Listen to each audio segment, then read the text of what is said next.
The water surged around Eleanor Sinclair's waist, ice-cold and unforgiving. The spring storm had turned the usually placid creek into a raging torrent, and now it threatened to claim both man and beast. 20 feet ahead, Nathan Hayes thrashed against the current, one arm locked around a terrified calf, the other grasping desperately at a half-submerged log. "Nathan!" Ellie screamed, but the howling wind tore her voice away. She took another step, the muddy bottom shifting treacherously beneath her boots. The water was deeper than she'd expected, already reaching her ribs, soaking the worn cotton of her work dress. Each step required all her strength as the creek fought to sweep her downstream. Nathan's head disappeared beneath the surface, then re-emerged. His face, usually composed and unreadable, now showed raw panic. Not for himself, Ellie realized, but for the bawling calf still clutched against his chest. Without hesitation, Ellie grabbed a protruding root for stability and pushed forward. When Nathan spotted her, his gray eyes widened in dismay. "Get back!" he shouted, his voice barely audible above the storm. Instead, Ellie pressed on until she reached him. "Together?" she called, her hand finding his shoulder. "We'll do it together, for a heartbeat." Nathan stared at her soaked, mud-streaked, stubborn Eleanor Sinclair, who had appeared in his life less than a month ago. A woman who had every reason to stand safely on the bank, yet had plunged into danger without hesitation. Something flashed in his eyes then, recognition, perhaps, or understanding, and he nodded once. Working in unison, they maneuvered the frightened calf toward the bank. The animal kicked and struggled its terror, making the rescue all the more perilous.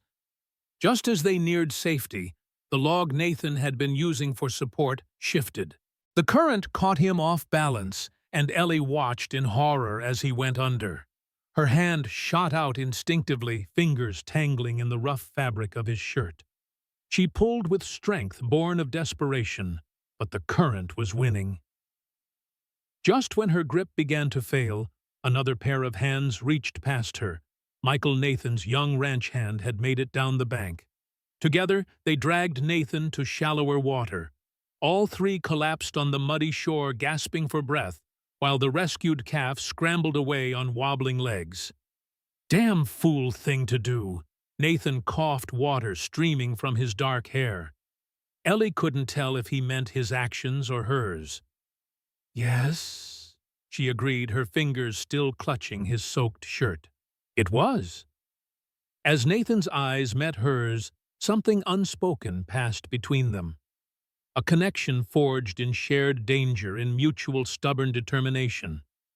He looked at her differently now, as if truly seeing her for the first time. "Not all sisters are alike, are they?" he said quietly. The weight of those words hung between them, heavier than the sodden clothes dragging at their limbs. 3 weeks ago, Eleanor Sinclair had been a stranger, a desperate replacement, an unwelcome necessity. Now, drenched and shivering in the Wyoming rain, she had become something else entirely, something neither of them had expected to find. 3 weeks earlier. The morning light filtered through the threadbare curtains of the Sinclair farmhouse, casting long shadows across the worn wooden floor. Eleanor stood at the kitchen sink, her calloused hands scrubbing yesterday's dishes with methodical precision. Outside, the Nebraska prairie stretched endlessly, bathed in the golden glow of early spring, beautiful but unforgiving, much like the life it offered. At 24, Ellie had long accepted her place in the world. Not pretty enough to attract suitors too outspoken to be considered properly feminine, she had become indispensable in ways that earned respect, but rarely affection. Her strength in the fields rivaled any farmhand's, her practical knowledge of crops and livestock exceeded her father's, and her sharp mind kept the farm's meager finances from complete ruin. All this, and yet she remained invisible in the ways that seemed to matter most to others. "Ellie, where's breakfast?" Her father's voice boomed from the sitting room where he sat massaging his left leg, or rather, what remained of it. William Sinclair had returned from the war with half a limb and twice the temper his body broken, but his pride intact. "Coming, Pa." Ellie dried her hands on her apron and moved to the stove where bacon sizzled in the cast-iron pan. Her mother Martha entered the kitchen, her once fine hands now reddened from lye soap and hard work. Born to a merchant family in Boston, Martha Sinclair had married for love only to find herself transplanted to this harsh frontier life. 25 years had worn away her refined accent, but not her regrets, which seeped through in small sighs and distant gazes toward the eastern horizon. "Is Victoria still abed?" Martha asked, arranging cups on a tray. "Of course she is." Ellie couldn't keep the edge from her voice. "Heaven forbid Vicky rise before the sun's properly up." "Mind your tone," Martha warned. "Your sister needs her rest. She was up late writing letters." To her suitor, no doubt. Ellie bit back the retort. Victoria Sinclair at 20 possessed everything Ellie lacked. Golden hair that caught the light, a complexion unmarred by sun and wind, and a laugh that made men turn their heads in church. She was their parents' treasure, carefully preserved from hard labor and harsh weather, groomed for a marriage that would elevate the family's standing. Ellie carried the breakfast tray into the sitting room. Her father sat by the cold hearth, his wooden crutch propped against the wall. Despite the spring warmth, a blanket covered his legs, hiding the absence he had never learned to accept. "Mail came early," William said, gesturing to a small stack of letters on the side table. "One from that rancher in Wyoming. Seems mighty eager." Ellie set down the tray, her heart sinking. The rancher in Wyoming was Nathan Hayes, owner of the Whispering Pines Ranch, who had advertised for a wife some months ago. Vicky had been exchanging letters with him since January, carefully crafting her responses with their mother's help, painting herself as the perfect frontier bride. It was a calculated arrangement. Nathan Hayes owned land and cattle, while the Sinclairs offered their precious daughter a worthy exchange in William's eyes. The fact that Vicky had never cooked a meal, mended a fence, or birthed a calf was conveniently omitted from her letters. "He sent money for the train ticket," William continued. "Wants Vicky there by month's end." "So soon?" Martha's hand fluttered to her throat. "Man doesn't want to wait through another planting season alone." "Can't blame him." William picked up his coffee cup. "Besides, we need this to happen now." The gravity in his tone made Ellie look up. "What do you mean, Pa?" William's jaw tightened. "Bank's calling in our loan. We've got 60 days to make good, or we lose the farm." The words landed like stones. Ellie knew they'd been struggling: bad harvests, poor prices, her father's inability to work the fields himself, but she hadn't realized how dire their situation had become. "How much?" she asked. "More than we have. More than we can get without help." William's gaze drifted toward the stairs where the sound of Victoria's footsteps could now be heard. "That's why this marriage needs to happen. Hayes is established. His last letter mentioned expanding his herd. He can help us weather this for his new bride's family." Ellie felt a familiar bitterness rise. Once again, Vicky's beauty would be their salvation. Once again, Ellie's years of back-breaking work amounted to less than her sister's pretty face and practiced charm. Victoria descended the stairs in a rustle of blue cotton, her golden hair arranged in loose curls despite the early hour. She kissed their father's cheek and accepted a cup of coffee from Martha with a smile that dimmed considerably when she noticed the letter from Wyoming. "Another one," she sighed. "The man is positively smothering me with attention." "As he should be," William said firmly. "He's sent money for your passage." You'll be leaving next week." Victoria's cup clattered against its saucer. "Next week? But that's impossible. I can't possibly be ready." "You'll be ready," William cut her off. "This isn't a request, Victoria. The arrangements are made." "But," Victoria's blue eyes filled with calculated tears, "I thought we'd have more time to prepare to say proper goodbyes to James Parker," Ellie thought. The banker's son had been calling on Victoria for weeks, bringing small gifts and meaningful glances. Ellie had seen them whispering behind the church after Sunday services, their heads bent close together. "You've had time enough," William said. 4 months of correspondence. The man's waited patiently. "At least let me finish breakfast before discussing my exile," Victoria murmured, accepting a plate from Ellie with a martyred expression. After breakfast, Ellie escaped to the barn. The familiar smells of hay and livestock were comforting as she set about her morning chores. She had just finished milking the cow when she heard hushed voices outside. "Can't go through with it, James," Victoria's voice desperate and pleading. "Pa says I'm to leave next week." "Then we must act quickly." The measured tones of James Parker, the banker's son. At 28, he carried himself with the entitled confidence of a man accustomed to getting his way. "I've spoken with Father. He's willing to extend the loan if what?" Victoria sounded breathless. "If you break this engagement to Hayes. Father sees the strategic advantage of joining our families." Ellie moved closer to the barn door, careful to stay hidden. "But Pa will never agree," Victoria said. "He's set on this Wyoming arrangement. He believes Mr. Hayes will save the farm." "And I will," James replied smoothly. "Father has connections with the railroad company. This land will be worth twice its current value once the new line comes through. We simply need to ensure it stays in the family." "Our family," Victoria whispered. "Precisely. Tell your father I'll call tomorrow to discuss terms. This Wyoming fellow need never know why you've changed your mind." Their footsteps retreated, leaving Ellie standing in the shadowed barn with the cold realization that her sister's apparent sacrifice had never been genuine. Victoria had been playing both sides all along, waiting to see which man offered the better prospect. And now she intended to break her commitment to Nathan Hayes without a second thought, using James Parker's influence to secure the farm while abandoning the man who'd been promised her hand.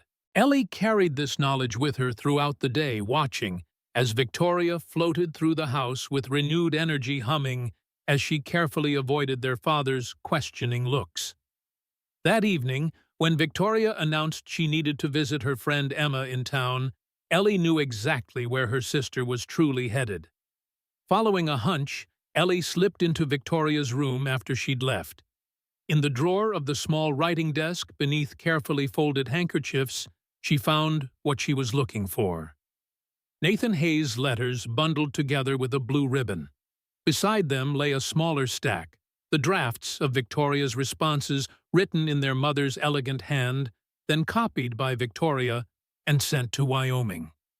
Ellie sat on the edge of the bed and began to read. Hayes's letters were straightforward, honest accounts of his life and ranch. He wrote of his daily work, the challenges of the frontier, his hopes for the future. Between the practical lines emerged a portrait of a solitary man seeking connection, someone who valued hard work and honesty above all. The responses Victoria had sent were masterpieces of deception. They painted her as industrious, practical, and eager to embrace frontier life. Her supposed enthusiasm for gardening, cooking, and animal husbandry would have been laughable to anyone who knew the real Victoria, who complained if asked to gather eggs from the henhouse. A noise from downstairs startled Ellie. She quickly replaced the letters, but not before noticing something else in the drawer, a newspaper clipping about Nathan Hayes. It was yellowed with age, dated 1865, with the headline, Soldier refuses orders unit, suffers casualties. The brief article described how Sergeant Nathan Hayes had displayed cowardice in the face of enemy action, resulting in the deaths of several men in his unit. There were few details, only vague mentions of dereliction of duty and court-martial proceedings. Ellie slipped the clipping into her pocket just as Victoria's voice carried up the stairs. She was home earlier than expected, and she wasn't alone. "Pa, Mr. Parker has come to speak with you." Victoria called her voice syrupy sweet with triumph. William's gruff reply was indistinct, but his tone suggested reluctance. Ellie crept to the top of the stairs, peering down into the sitting room where James Parker now stood, hat in hand, his posture that of a man confident in his position. "Mr. Sinclair," he began, without preamble, "I've come to discuss a matter of mutual benefit." Over the next half hour, Ellie watched the future of her family unfold in the parlor below. Parker laid out his proposal. He would marry Victoria. Within the month, his father would extend the loan indefinitely, and the Sinclairs could maintain ownership of their land under the Parker family's guidance, of course. "And what of my commitment to Nathan Hayes?" William asked, his voice tight with suspicion. "A simple misunderstanding," Parker waved dismissively. "Victoria was too hasty in her acceptance. These things happen. The man will find another bride. After she's taken his money for travel, after months of promises." William's face darkened. "The Sinclairs don't break their word, Mr. Parker." "A noble sentiment." Parker's smile didn't reach his eyes. "But perhaps impractical, given your current circumstances." The implication hung in the air. "Accept our terms or lose everything." Victoria glided forward, taking her father's hand. "Please, Pa, I cannot bear to leave you all, and Mr. Parker has been so kind, so understanding of our situation." William's gaze shifted between his daughter's pleading face and Parker's smug one. For a moment, Ellie thought he might agree. Then his eyes hardened. "No," he said firmly. "I gave my word to Hayes. The engagement stands." "Father, be reasonable," Victoria began. "I said no." William's fist crashed down on his armrest. "We are not beggars or swindlers. Hayes sent good money in good faith, and he'll get what was promised." Parker's expression cooled. "I had hoped you'd be more pragmatic, Mr. Sinclair. My father will be disappointed." "Then disappoint him." William reached for his crutch. "Now, if you'll excuse us, it's getting late." After Parker had gone, the house erupted in chaos. Victoria sobbed dramatically, Martha tried to soothe her, and William sat stone-faced by the fire. Ellie watched from the shadows of the stairwell, her mind racing. Her father had chosen honor over practicality, a noble choice, but one that might cost them everything. "The girl will go to Wyoming as promised," William declared over Victoria's wails. "We gave our word, and we'll keep it." "I won't go," Victoria stamped her foot.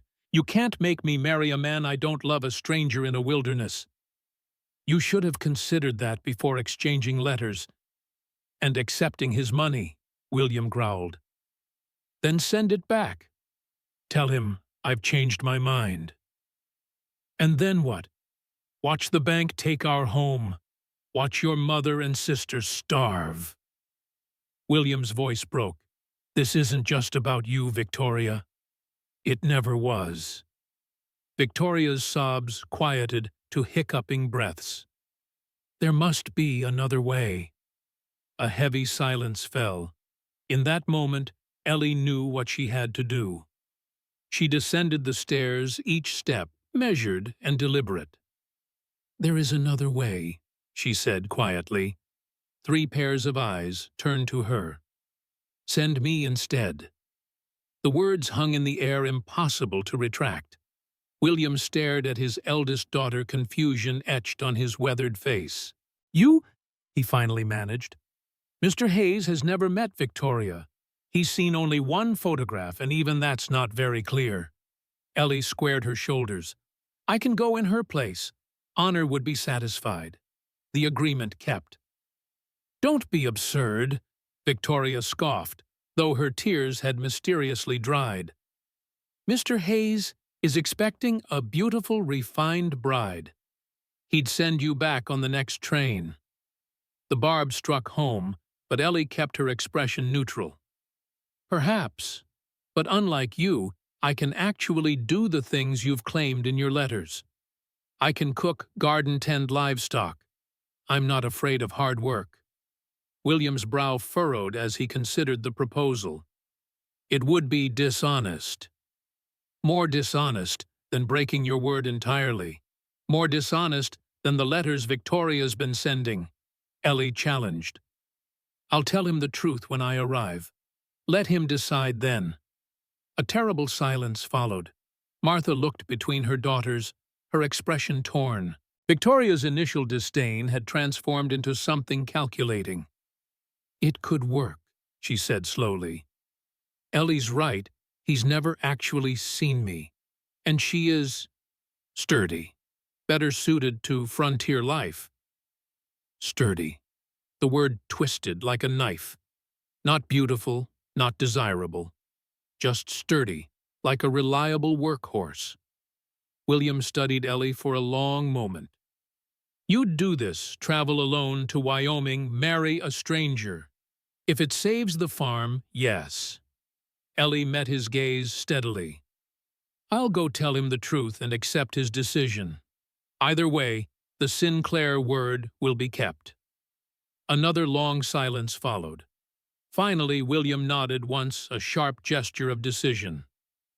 So be it, he said. Eleanor will go to Wyoming. The next few days passed in a whirlwind. Ellie packed her few possessions into a small trunk, practical dresses of sturdy cotton, a worn Bible, her mother's handkerchief embroidered with violets. Victoria, reveling in her reprieve, became almost generous, offering Ellie a bottle of lavender water and advice on managing her unruly brown hair. You should pin it up like this. Victoria demonstrated her fingers deftly arranging Ellie's thick locks. It makes your face look less angular. Ellie endured these helpful suggestions with gritted teeth, reminding herself that in a week she'd be hundreds of miles away from her sister's backhanded compliments. The night before her departure, Ellie sat alone in the kitchen, reading through Nathan Hayes's letters once more. Victoria had surrendered them without protest. Along with the carefully crafted responses, Ellie would need to understand what had been promised. Between the lines of Hayes's straightforward prose, Ellie sensed a man of principle, someone who valued honesty and hard work. He mentioned his ranch with quiet pride, describing the house he'd built with his own hands, the small orchard he'd planted, the herd he was gradually expanding. There were gaps, though no mention of family, except a brief reference to a sister, no details about his past before Wyoming.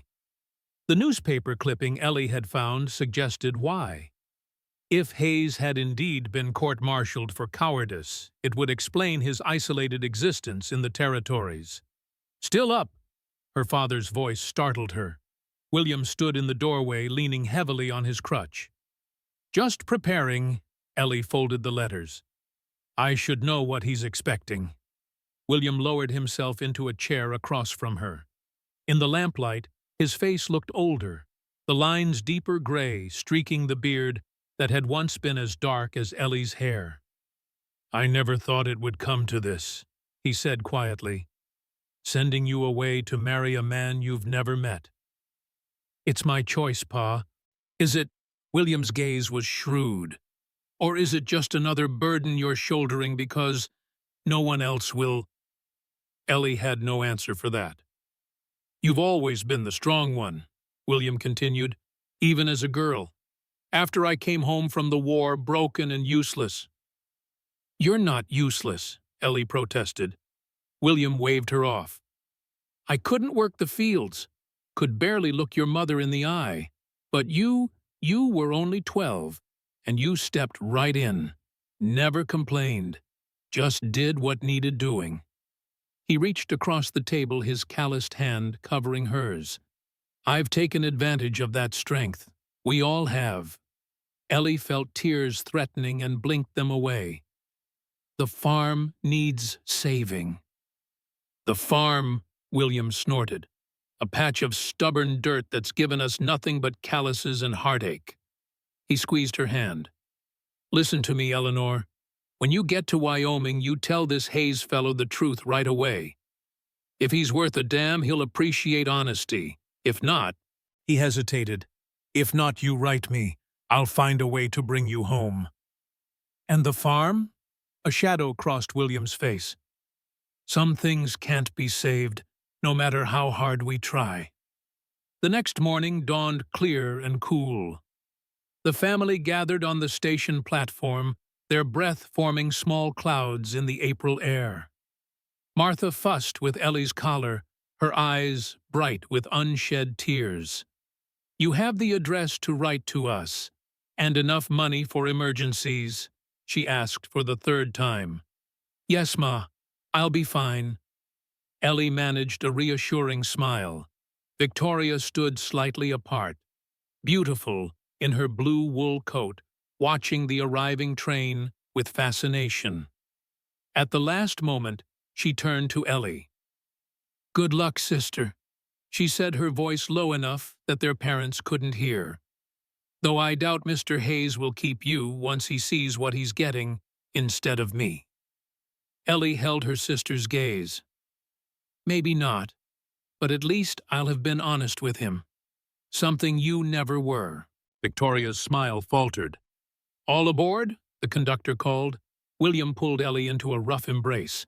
Remember what I said. Write if you need to come home. I will, Pa. Ellie hugged him tightly, then her mother, before climbing the steps into the coach. As the train lurched forward, she looked back one last time. Her family stood on the platform, William leaning on his crutch, Martha waving a handkerchief, Victoria already turning away. The scene diminished as the train gathered speed until they were just three figures on a platform, then specks, then gone. Ellie settled into her seat, feeling strangely light. For better or worse, she had left behind the only life she'd ever known. The journey stretched endlessly across the changing landscape. Nebraska's familiar plains gave way to the rolling hills of eastern Wyoming, which in turn yielded to the dramatic mountain ranges of the west. At each stop, passengers departed, and new ones boarded, their faces blurring together in Ellie's exhaustion. On the second day, an elderly woman in a black bombazine dress took the seat beside her. Margaret Cooper, she introduced herself with a firm handshake. Heading to Laramie to visit my daughter. Eleanor Sinclair, Ellie replied.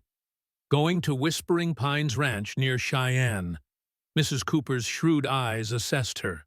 Ah, one of those arrangements, is it? Ellie tensed. Pardon, mail-order bride, Mrs. Cooper said matter-of-factly. No need to be embarrassed, dear. It's common enough out here. My late husband was a judge, saw plenty of such marriages. Some work out splendidly, others. She shrugged expressively. Ellie found herself confiding in this straight-talking stranger, sharing a simplified version of her situation, the correspondence, her sister's change of heart, her own substitution. Mrs. Cooper listened without interruption, then nodded thoughtfully. Bold move, telling the truth right away. Most would keep up the pretense until the knot was tied. She patted Ellie's hand. I approve. Marriages built on lies rarely stand the test of time, especially out here. You don't think he'll send me back immediately? Ellie asked. Can't say. Depends on the man. Mrs. Cooper's gaze sharpened. Tell me about him, this Nathan Hayes. Ellie hesitated, then reached into her bag for the newspaper clipping. I found this among my sister's things. It's the only information I have about his past. Mrs. Cooper studied the yellowed paper, her expression grave. Court-martialed for cowardice. she murmured. Serious charge for a soldier. Could it be true? Ellie asked. Truth is rarely simple, especially in wartime. Mrs. Cooper returned the clipping. My husband used to say, there are 3 sides to every story, yours, mine, and what actually happened. Best reserve judgment until you've heard his side. They lapsed into companionable silence as the train clattered westward. Through the window, Ellie watched the landscape transform. The mountains loomed larger, their snow-capped peaks stark against the blue sky. Forests of pine and spruce replaced the open grasslands. It was beautiful, wild, and utterly foreign. How will you recognize him? Mrs. Cooper asked suddenly. You're Mr. Hayes. He described himself as tall with dark hair. Said he'd be wearing a black hat, Ellie replied.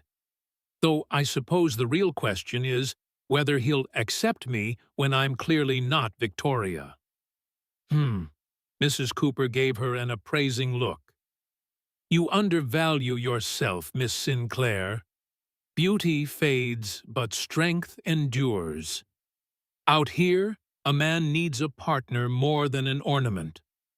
The train pulled into Cheyenne Station late the following afternoon. Ellie's stomach churned with nerves as she gathered her belongings. Mrs. Cooper squeezed her hand in farewell. Courage, my dear. Whatever happens, remember, you acted honorably. Stepping onto the platform, Ellie was immediately assaulted by the noise and bustle of the frontier town. Freight was being loaded and unloaded, cowboys and businessmen hurried in all directions, and somewhere, a saloon piano played a jaunty tune that clashed with her anxiety. She searched the crowd for a tall man in a black hat, her heart pounding. Several men matched that description, but none approached her. Had he decided not to come? Had there been another letter, a change of plans, that Victoria had concealed? Miss Sinclair. The deep voice came from behind her. Ellie turned to find herself looking up, way up into the face of a stranger. He stood well over 6 feet tall, with broad shoulders that stretched the fabric of his clean but faded shirt. Dark hair showed beneath a black Stetson, and his face was tanned and weathered, with a strong jaw and straight nose. A long scar ran from his right temple to his cheekbone, pale against his sun-darkened skin. But it was his eyes that caught, and held her gray as winter sky, serious and searching. This was Nathan Hayes, and he was looking at her with unmistakable confusion. Mr. Hayes. Ellie managed her mouth suddenly dry. She'd rehearsed this moment throughout the journey, but now words deserted her. Where is Victoria? He asked, his gaze moving past her as if expecting someone else to materialize. Ellie squared her shoulders. The time for honesty had come. Mr. Hayes, I'm Eleanor Sinclair, Victoria's sister. She forced herself to meet his gaze. I'm afraid I have something to tell you right away. Something you deserve to know. His expression remained guarded, but he nodded for her to continue. Victoria couldn't come. Ellie paused, choosing her words carefully. She changed her mind about the marriage. My father sent me in her place to honor our family's commitment. She rushed on before he could speak. I know this isn't what you expected, and I understand completely if you want to send me back on the next train. I have enough money for the return journey. But I couldn't let you believe a lie, not even for a day. She's not coming. It wasn't a question. Hayes's voice was flat, unreadable. Ellie shook her head. No, I'm sorry. For a long moment, Hayes studied her, his gray eyes taking in her travel-worn appearance, the simple brown dress, the practical boots, the hair escaping its pins after days on the train. Ellie fought the urge to fidget under his scrutiny. You traveled all this way alone? He finally asked. Yes. through territory that's still half wild, where outlaws and renegades might cause trouble. The train was well guarded, Ellie replied, wondering where this line of questioning was leading. To marry a man you've never met, a man who wasn't even writing to you. It wasn't quite a question, but Ellie answered anyway. To honor my family's obligation and to tell you the truth so you could choose. Something shifted in Hayes's expression, not warmth exactly, but a slight softening around the eyes. I see. He picked up her trunk as if it weighed nothing. My wagon's this way. Ellie blinked in confusion. But don't you want to? It's nearly dark. There won't be another train for 3 days. He started walking clearly, expecting her to follow. You'll come to the ranch tonight. We can sort this out tomorrow. Too stunned to argue, Ellie hurried after him. As they crossed the station yard, she noticed several men watching their progress, their expressions ranging from curiosity to outright appreciation. She pulled her shawl tighter, unused to such attention. Hayes's wagon was sturdy and well-maintained, hitched to 2 powerful draft horses. He helped her up onto the bench seat with impersonal courtesy, his hands strong but careful. As they pulled away from the station, Ellie caught her first real glimpse of Cheyenne. Despite its frontier status, it was larger and more developed than she'd expected. Main Street boasted several substantial buildings, a hotel, a bank, various shops, and no fewer than 6 saloons, their doors already spilling light and raucous laughter into the gathering dusk. They left town quickly, following a rutted road northward. Stars began to appear in the vast Wyoming sky, more stars than Ellie had ever seen in Nebraska. The silence stretched between them, broken only by the creak of wagon wheels and the steady clop of hooves. How old are you? Hayes asked abruptly. 24. A pause. Old for an unmarried woman. Ellie's cheeks burned at the blunt observation. Yes. Why aren't you married? The direct question stung, but Ellie appreciated his frankness. I'm not the sort men court, especially when they could court my sister instead. But you came anyway to marry a stranger. I came to tell you the truth, Ellie corrected. What happens next is your choice. Hayes made a sound that might have been approval or dismissal. They rode on in silence until lights appeared in the distance, the warm glow of windows pushing back the darkness. That's the ranch, he said. As they drew closer, Ellie could make out the shapes of buildings against the night sky. A 2-story house larger than she'd expected stood as the centerpiece, with a broad front porch and multiple windows glowing with lamplight. Nearby stood a substantial barn, a bunkhouse, and several smaller outbuildings. It was more established than she'd imagined, speaking of years of hard work and careful planning. Hayes pulled the wagon up near the porch and came around to help her down. His hands lingered at her waist for just a moment before he stepped back.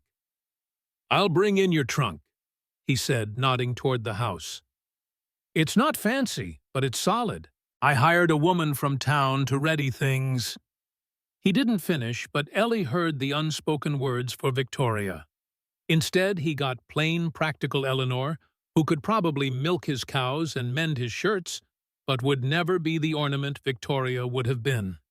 Hayes lit a lantern and led her inside. The front room was sparsely furnished, but scrupulously clean. A stone fireplace dominated one wall with a leather sofa and 2 armchairs arranged before it.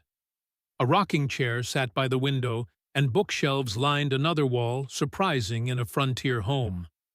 Everything spoke of a man living alone, functional, orderly, with little concession to comfort or decoration. Kitchen's through there, Hayes gestured.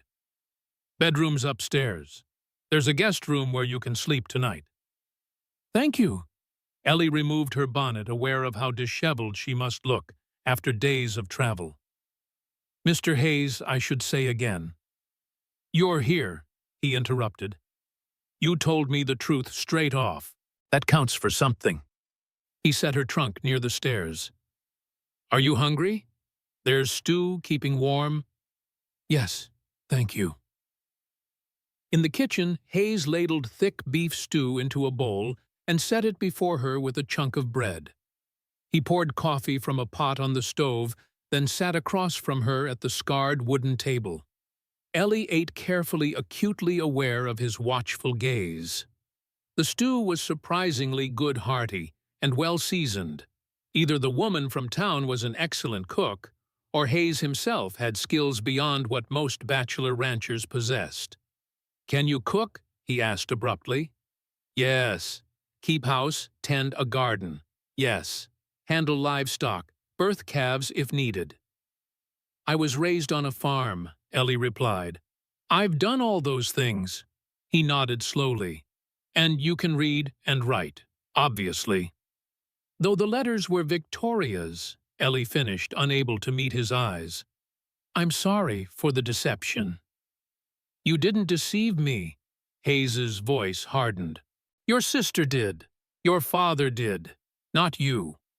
They sat in silence while Ellie finished her meal.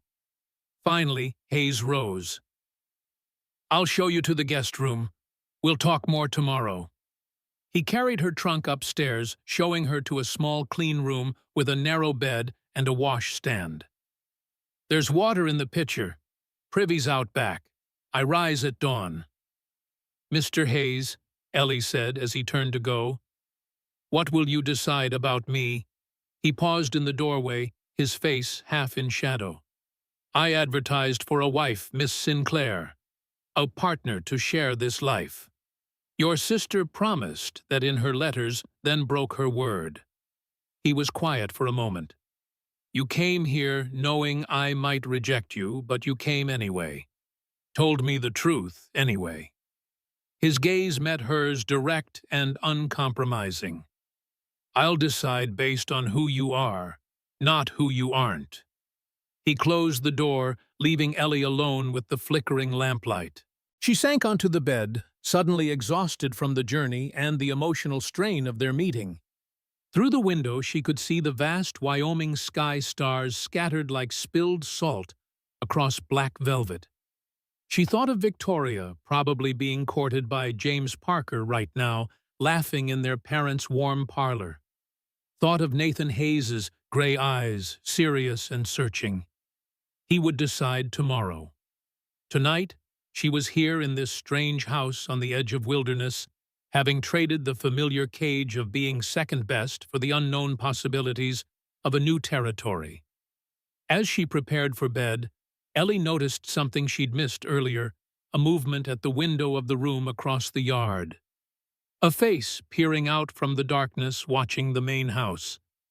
A woman's face, pale in the moonlight, with an expression Ellie couldn't quite decipher. Then the face disappeared, the curtain falling back into place, leaving Ellie to wonder if she'd imagined it, or if Nathan Hayes had failed to mention that she wasn't the only woman at Whispering Pines Ranch.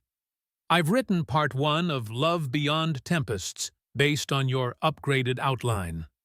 The narrative follows Ellie Sinclair as she journeys from her family farm in Nebraska to Wyoming to replace her sister as Nathan Hayes' mail-order bride. Dawn broke over Whispering Pines Ranch in a wash of gold and rose. Eleanor woke to unfamiliar birdsong and the distant lowing of cattle. For a disorienting moment, she couldn't remember where she was. Then reality rushed back. Wyoming, Nathan Hayes, the journey that had brought her hundreds of miles from home to a stranger's door. She dressed quickly in her second-best dress, a faded blue cotton that had seen better days, but was clean and pressed. Her hands moved automatically through the familiar routine of pinning up her hair, though she found herself taking extra care, smoothing the wayward strands that always escaped at her temples. The house was quiet as she descended the stairs. Through the kitchen window, she could see Hayes already at work in the barn, his tall figure moving with economical grace among the horses. Beside him stood a slender young man, the ranch hand, she presumed. Without thinking, Ellie began to make breakfast. By the time heavy footsteps sounded on the porch, she had biscuits browning in the oven, bacon sizzling in the pan, and coffee brewing on the stove. Hayes stopped short in the doorway, taking in the scene with evident surprise. "You didn't have to. I'm used to being useful," Ellie said, simply not turning from the stove. "Sit. It's almost ready." After a moment's hesitation, Hayes hung his hat on a peg and sat at the table watching as she moved efficiently around his kitchen. When she set a plate before him, golden biscuits crisp, bacon eggs fried perfectly. Something flickered in his gray eyes. This is good," he said after the first bite. "It's just breakfast." Ellie shrugged, though inwardly pleased. "Been a long time since anyone cooked for me like this." He paused. "Except Mrs. Hollister from town, and she charges by the hour." They ate in companionable silence. Ellie found herself studying him covertly, the way his dark hair fell across his forehead, the careful way he handled his fork and knife, the small scars on his knuckles. He was handsome, in a severe way, though lines of hardship marked his face. "I need to speak plain with you, Miss Sinclair," Hayes said finally, pushing back from the table. Ellie's stomach tightened, but she met his gaze steadily. "I appreciate directness. I need a wife, not for decoration or social calls. There's precious little society out here anyway." His expression was serious. "I need a partner, someone who can handle the work, the isolation, the hard seasons. Someone who won't fold up and blow away when winter winds hit or summer drought burns everything brown." "I understand," Ellie said quietly. "Do you—" His eyes searched hers. "The nearest neighbor is Sofia Rivera, 5 miles east. Town's a day's ride. In winter, we might be cut off for weeks. There's no fancy goods, no socials every week, no family visiting for Sunday dinner." "Mr. Hayes," Ellie said, holding his gaze, "I've spent my life working. I know isolation, being in a crowded room and still being alone because no one sees you past your prettier sister. I can work your garden, tend your house, help with stock if needed. I'm not afraid of hard seasons." Hayes was quiet for a long moment. Then he stood. "Come with me." He led her outside into the crisp morning air. The ranch spread before them, bathed in early light. To the east, a small creek wound through green pastures where cattle grazed. To the west rose the foothills of a mountain range, their peaks already crowned with snow, though it was only April. Fields stretched north and south, ready for planting. 200 acres, Hayes said. Built it up from nothing after the war. Every fence post, every building placed with these hands. He flexed his scarred fingers unconsciously. "It's not much compared to some spreads, but it's mine." He paused. "Ours, if you decide to keep me," Ellie finished for him. "If we decide to suit each other," he corrected. "I'm not an easy man, Miss Sinclair. The war left its marks. I have moods, dark days. I work from dawn till dusk. I don't talk much." "I'm not an easy woman," Ellie replied. "I speak my mind. I'm plain as a fence post. I can't sing or play piano or do fancy needlework. I'll never be the ornament Victoria would have been. I don't need an ornament." His voice roughened. "I need someone real." The sound of an approaching horse interrupted them. A rider appeared on the horizon, moving fast. Hayes's hand moved instinctively to his hip, though Ellie noticed he wore no gun, an unusual choice for a frontier rancher. The rider resolved into the young man she'd glimpsed earlier, perhaps 20, with sandy hair and an open face. He pulled up in a cloud of dust, touching his hat to Ellie. "Morning, Nathan," he called cheerfully. "This the new Mrs. Hayes." "Miss Sinclair," Hayes corrected. "Eleanor, This is Michael Turner. He helps out when I need an extra hand. Pleased to meet you, miss. Michael's smile widened, his appreciation obvious. Welcome to Wyoming territory. Nathan here's a lucky man. Ellie felt heat rise in her cheeks. It had been years since any man looked at her with such open admiration. Thank you, Mr. Turner. Just Michael, please. Everyone calls me Michael. He turned to Hayes. Came to tell you that fence in the north pasture's down again. Looks like someone cut it deliberate this time. Hayes's jaw tightened. Third time this month. Want me to ride out with you? We'd best both go, Michael agreed. Whoever's doing it is getting bolder.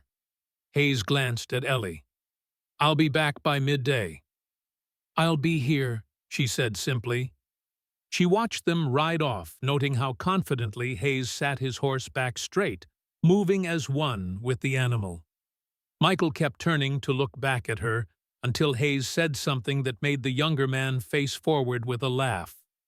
Left alone, Ellie turned to survey her temporary domain. If Hayes decided to send her back, at least, she could leave things better than she found them. She started with the house opening windows to air out the rooms. The main room needed little, just dust removed, and the furniture rearranged to better catch the morning light. She found Hayes's bedroom upstairs as Spartan as a monk's cell. The bed was made with military precision, a Bible on the nightstand, the only personal touch. In a trunk at the foot of the bed, she discovered a Union uniform carefully folded, and beneath it, letters tied with string. Ellie didn't read them. They weren't hers to read, but she noticed they were addressed to Sergeant Nathan Hayes, and the newest was dated 1865. By mid-morning, Ellie had bread rising, beans soaking for supper, and had swept the floors downstairs. She was in the garden assessing what could be salvaged from Hayes's somewhat neglected vegetable patch when a soft noise made her turn. A girl stood watching her from the shadow of an oak tree. No, Ellie realized, not a girl, but a young woman, perhaps 16 or 17, with hair as dark as Hayes and the same gray eyes. She wore a simple dress of brown homespun and clutched a small slate in one hand. "Hello," Ellie said, straightening. "You must be Mr. Hayes's sister." The young woman didn't respond verbally. Instead, she raised the slate and wrote quickly in chalk, "Abigail Hayes. Who are you?" Ellie hesitated, surprised by the method of communication. "I'm Eleanor Sinclair. Well, it's complicated." Another bride, Abigail, wrote her expression skeptical. "Sort of. Your brother is deciding whether to send me back or keep me." The blunt words sounded harsh in the spring air, but Abigail nodded, as if they made perfect sense.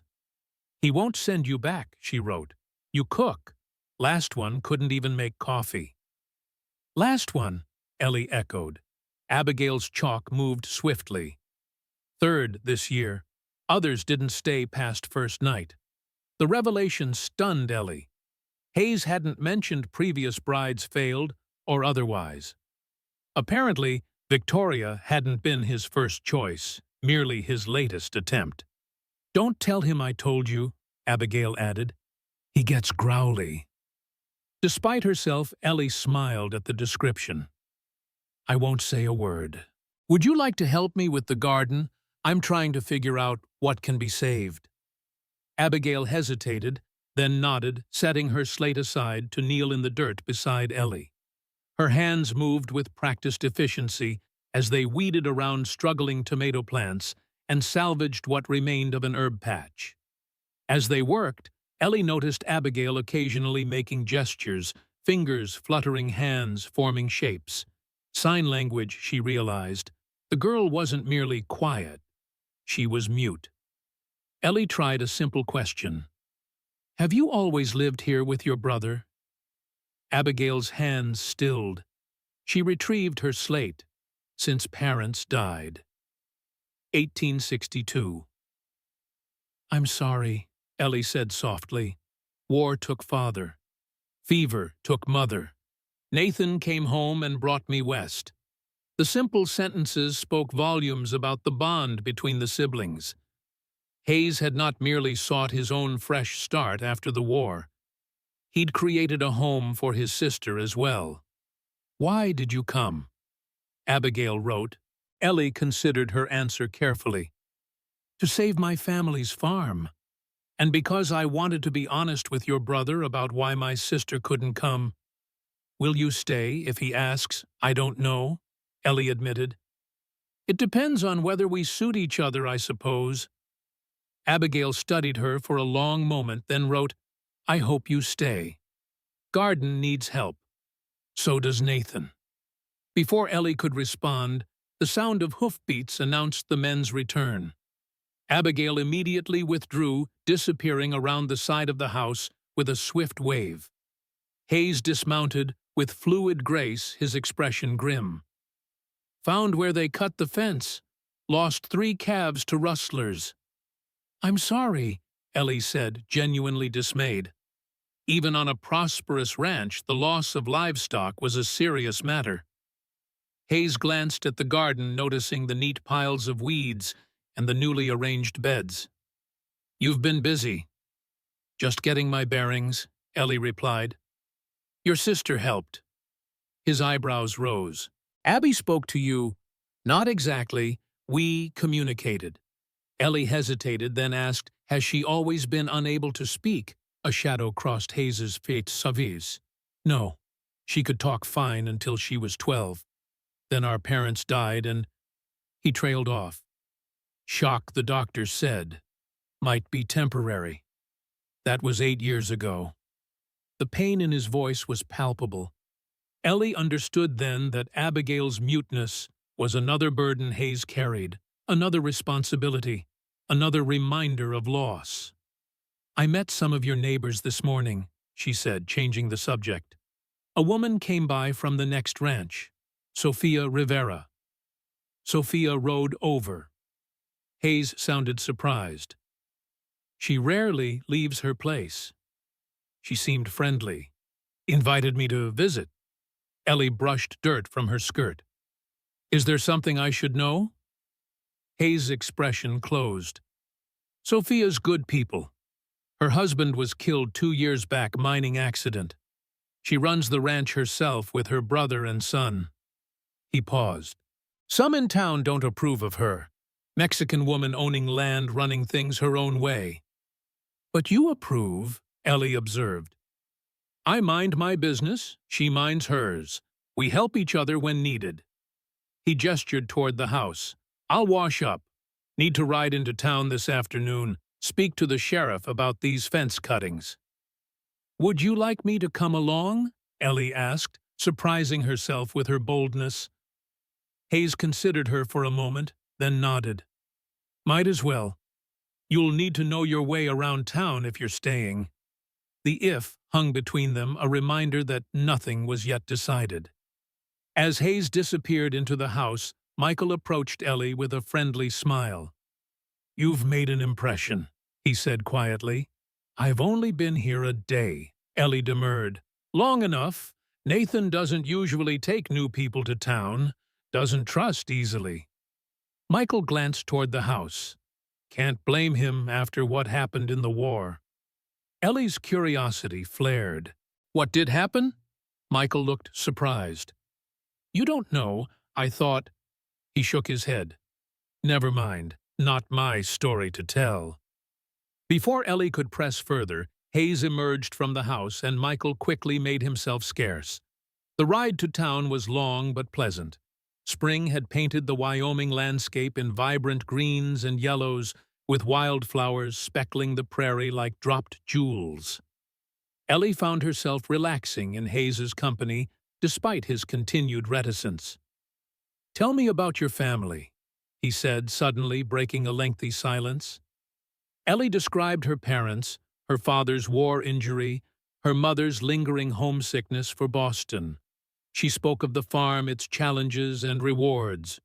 She mentioned Victoria's beauty and charm, without bitterness, simply stating facts. "And you were the workhorse," Hayes observed. I was useful, Ellie corrected. That has its own value. Hayes studied her with newfound interest. Most women would resent such a role. I resented being invisible, Ellie admitted, not the work itself. As they approached Cheyenne, the traffic on the road increased. Cowboys driving small herds, freight wagons laden with supplies, lone riders on various errands. Hayes guided their wagon through the bustle with practiced ease.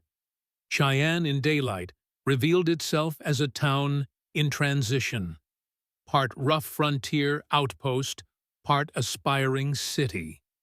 Main Street boasted a surprising number of substantial buildings alongside the expected saloons and boarding houses.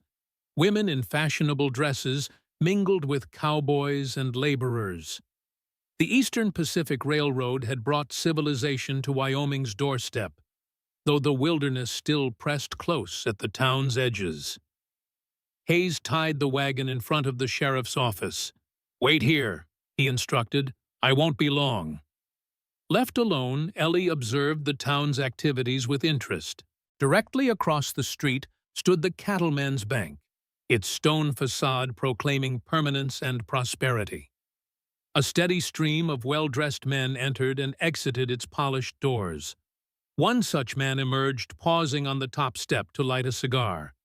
Something about his posture, the entitled tilt of his head, the leisurely way he surveyed the street, reminded Ellie sharply of James Parker. As if summoned by the comparison, the man's gaze fell on her, lingering with calculated interest. Ellie looked away, uncomfortable under his scrutiny. When she glanced back, the man was crossing the street directly toward her. "Good afternoon, ma'am," he said, removing his hat to reveal silver-streaked dark hair. "Robert Chambers, at your service. I don't believe we've met." "Eleanor Sinclair," Ellie replied, keeping her tone polite but reserved. "New to Cheyenne." His smile didn't reach his eyes. "Allow me to welcome you to our fine community. Are you visiting family?" Before Ellie could respond, Hayes emerged from the sheriff's office. His step faltered momentarily when he spotted Chambers, his expression hardening. "Hayes," Chambers acknowledged coolly. "I was just making the acquaintance of Miss Sinclair here." "Chambers," Hayes's voice could have frozen water. "Miss Sinclair is with me." "So I see." Chambers's gaze moved between them, calculating. "Well, Miss Sinclair, it's been a pleasure. I do hope we'll meet again under more congenial circumstances." He replaced his hat with a flourish and continued down the street. Hayes watched him go, his jaw tight with suppressed emotion. "Who was that?" Ellie asked as Hayes helped her back into the wagon. "No one worth knowing," he replied flatly. They completed their errands in strained silence, purchasing supplies at the general store, arranging for mail delivery, stopping briefly at the church to speak with the minister. Throughout, Ellie noticed how the townspeople reacted to Hayes. Some greeted him warmly, others with cool reserve, and a few openly turned away. Hayes seemed to notice but not care, conducting his business with stoic efficiency. At the general store, Ellie overheard two women whispering as they selected fabric. Hayes's new bride. Third one this year, poor thing. She'll leave like the others once she learns what he did. Coward on the battlefield, tyrant at home, if you ask me. Ellie's cheeks burned with indignation on Hayes's behalf, though she remained silent. Later, as they loaded supplies into the wagon, she ventured a question. "The townspeople seem divided about you." Hayes secured a sack of flour with a rope. "People believe what they want to believe." "About what happened during the war," Ellie pressed gently. His movements stilled. "Who told you?" "I found a newspaper clipping among my sister's things," Ellie admitted. "It mentioned a court-martial." Hayes was quiet for so long that Ellie thought he wouldn't answer. Finally, he said, "Some stories aren't worth telling, Miss Sinclair." "And some secrets fester when kept too long," she countered.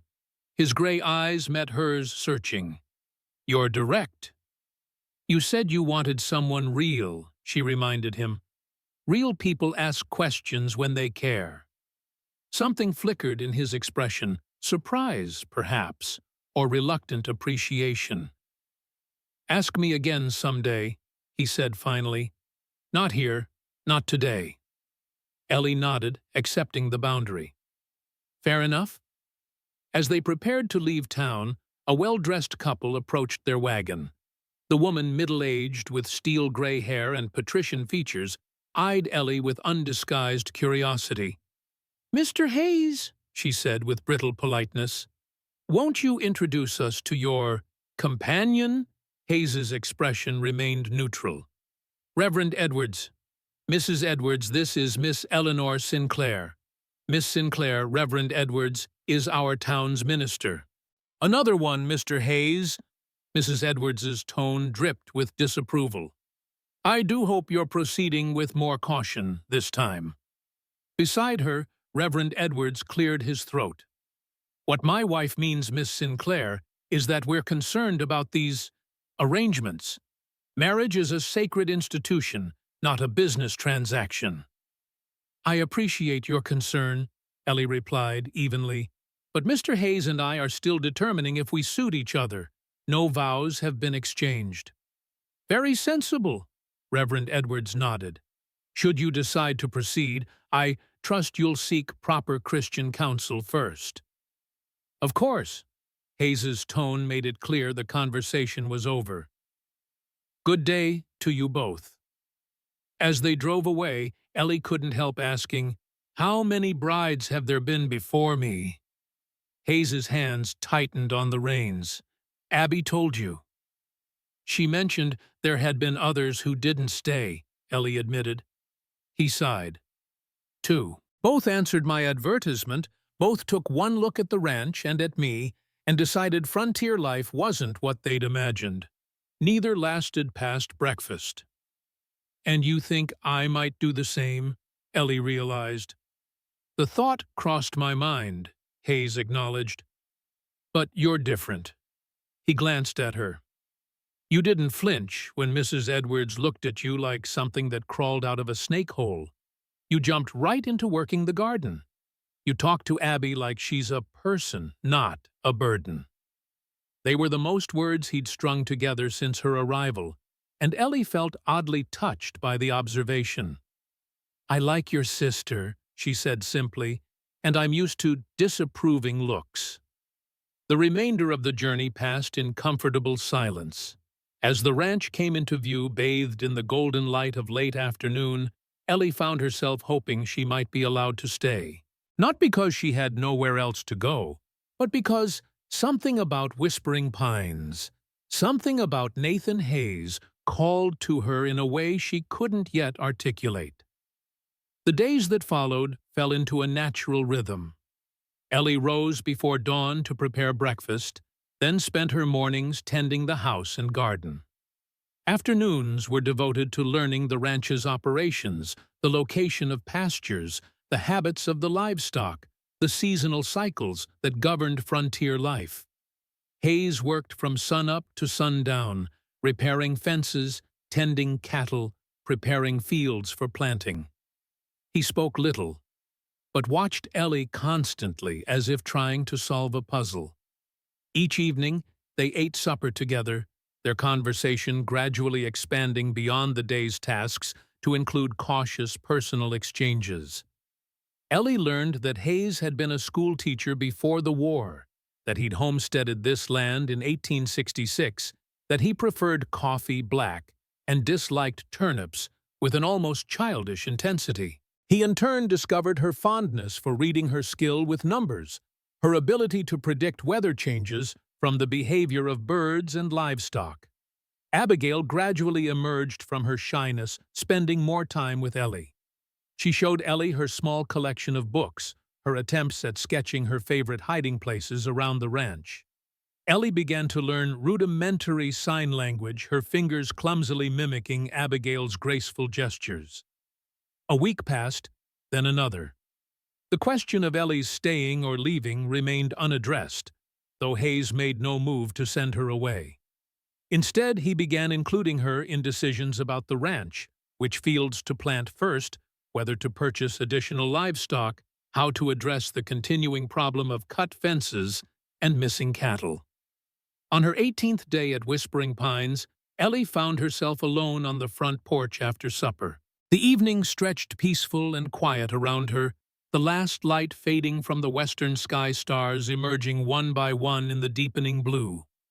Hayes emerged from the house, a steaming cup in each hand. He offered one to Ellie, then settled into the chair beside her. The coffee was laced with honey the way she preferred it. They sat in companionable silence, watching night claim the land. A coyote called from a distant ridge, its lonesome cry echoing across the valley.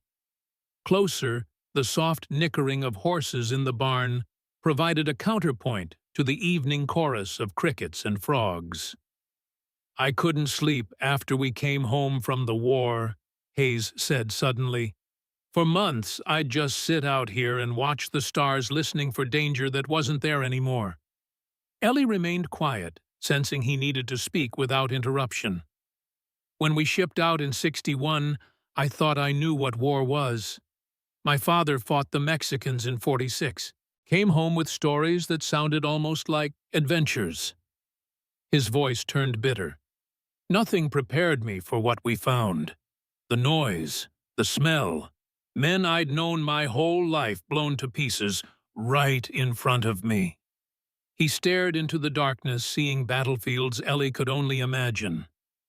"I was a sergeant by '64, had men looking to me to keep them alive, following orders that sometimes didn't make sense.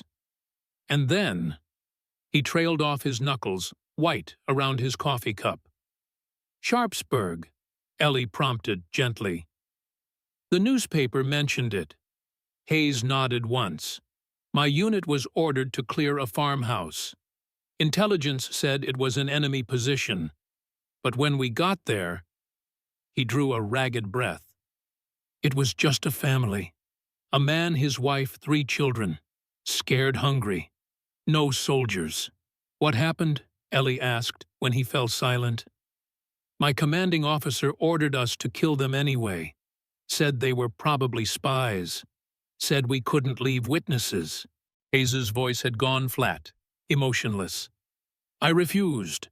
Ordered my men to stand down. The major called me a coward, took over command. I tried to stop him, but—" He didn't need to finish. Ellie could imagine the scene all too vividly. "Afterward, I was court-martialed. Insubordination, dereliction of duty. The official report said my cowardice cost American lives. We lost 2 men in a skirmish the next day, and somehow that became my fault." He gave a humorless laugh. "Better to blame one soldier than admit we murdered innocent civilians." "You weren't a coward," Ellie said fiercely. "You were the only one brave enough to stand against injustice." Hayes looked at her, surprise evident in his face. "Most people don't see it that way." "Most people weren't there," Ellie countered. "And most people find it easier to believe a simple lie than a complicated truth." They fell silent again, the weight of his confession settling between them. Ellie understood now why he lived so isolated, why the townspeople treated him with such mixed reactions. The story of his cowardice had followed him west, distorted by time and telling into something ugly and untrue. "Thank you," she said after a while. "For what?" "For telling me, for trusting me with the truth." Hayes nodded once, then rose to his feet. "It's getting late. You should rest." But as he turned to go, Ellie caught his hand. His skin was warm and rough against hers, the calluses of a working man. "Nathan," she said softly, using his given name for the first time. "You did the right thing, no matter what anyone says." Something shifted in his expression, not quite a smile, but a softening of the hard lines that normally defined his features. He squeezed her hand briefly before releasing it. "Good night, Eleanor." As she watched him disappear into the house, Ellie realized two things simultaneously. She wanted to stay at Whispering Pines Ranch, and she was in danger of losing her heart to Nathan Hayes. The next morning, Ellie woke to the sound of raised voices.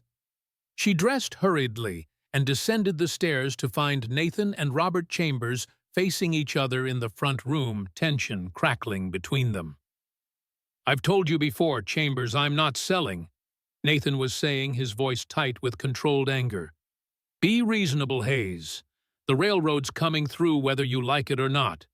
Sell now, and you'll get a fair price. Wait, and—" Chambers spread his hands expressively. "Well, unfortunate accidents seem to plague holdouts." "Is that a threat?" Nathan took a step forward. Chambers smiled thinly. "Merely an observation. Cut fences missing cattle. Terrible business, isn't it? Makes a man wonder what might happen next." "Get off my land," Nathan said quietly, too quietly. Chambers turned to leave, then noticed Ellie standing in the doorway. "Ah, Miss Sinclair. A pleasure to see you again." His gaze moved between her and Nathan, calculating. "Has Hayes told you what you've gotten yourself into? This ranch won't exist in 6 months. The railroad needs this land, and what the railroad needs, it takes." "Then the railroad needs better representatives," Ellie replied coolly. "Good day, Mr. Chambers." Chambers's smile turned ugly. "Pretty and spirited. You do have a type, don't you, Hayes? Let's hope this one doesn't run screaming when she learns the whole truth." After he'd gone, Ellie turned to Nathan, who stood rigid with anger. What did he mean about the whole truth? Nothing.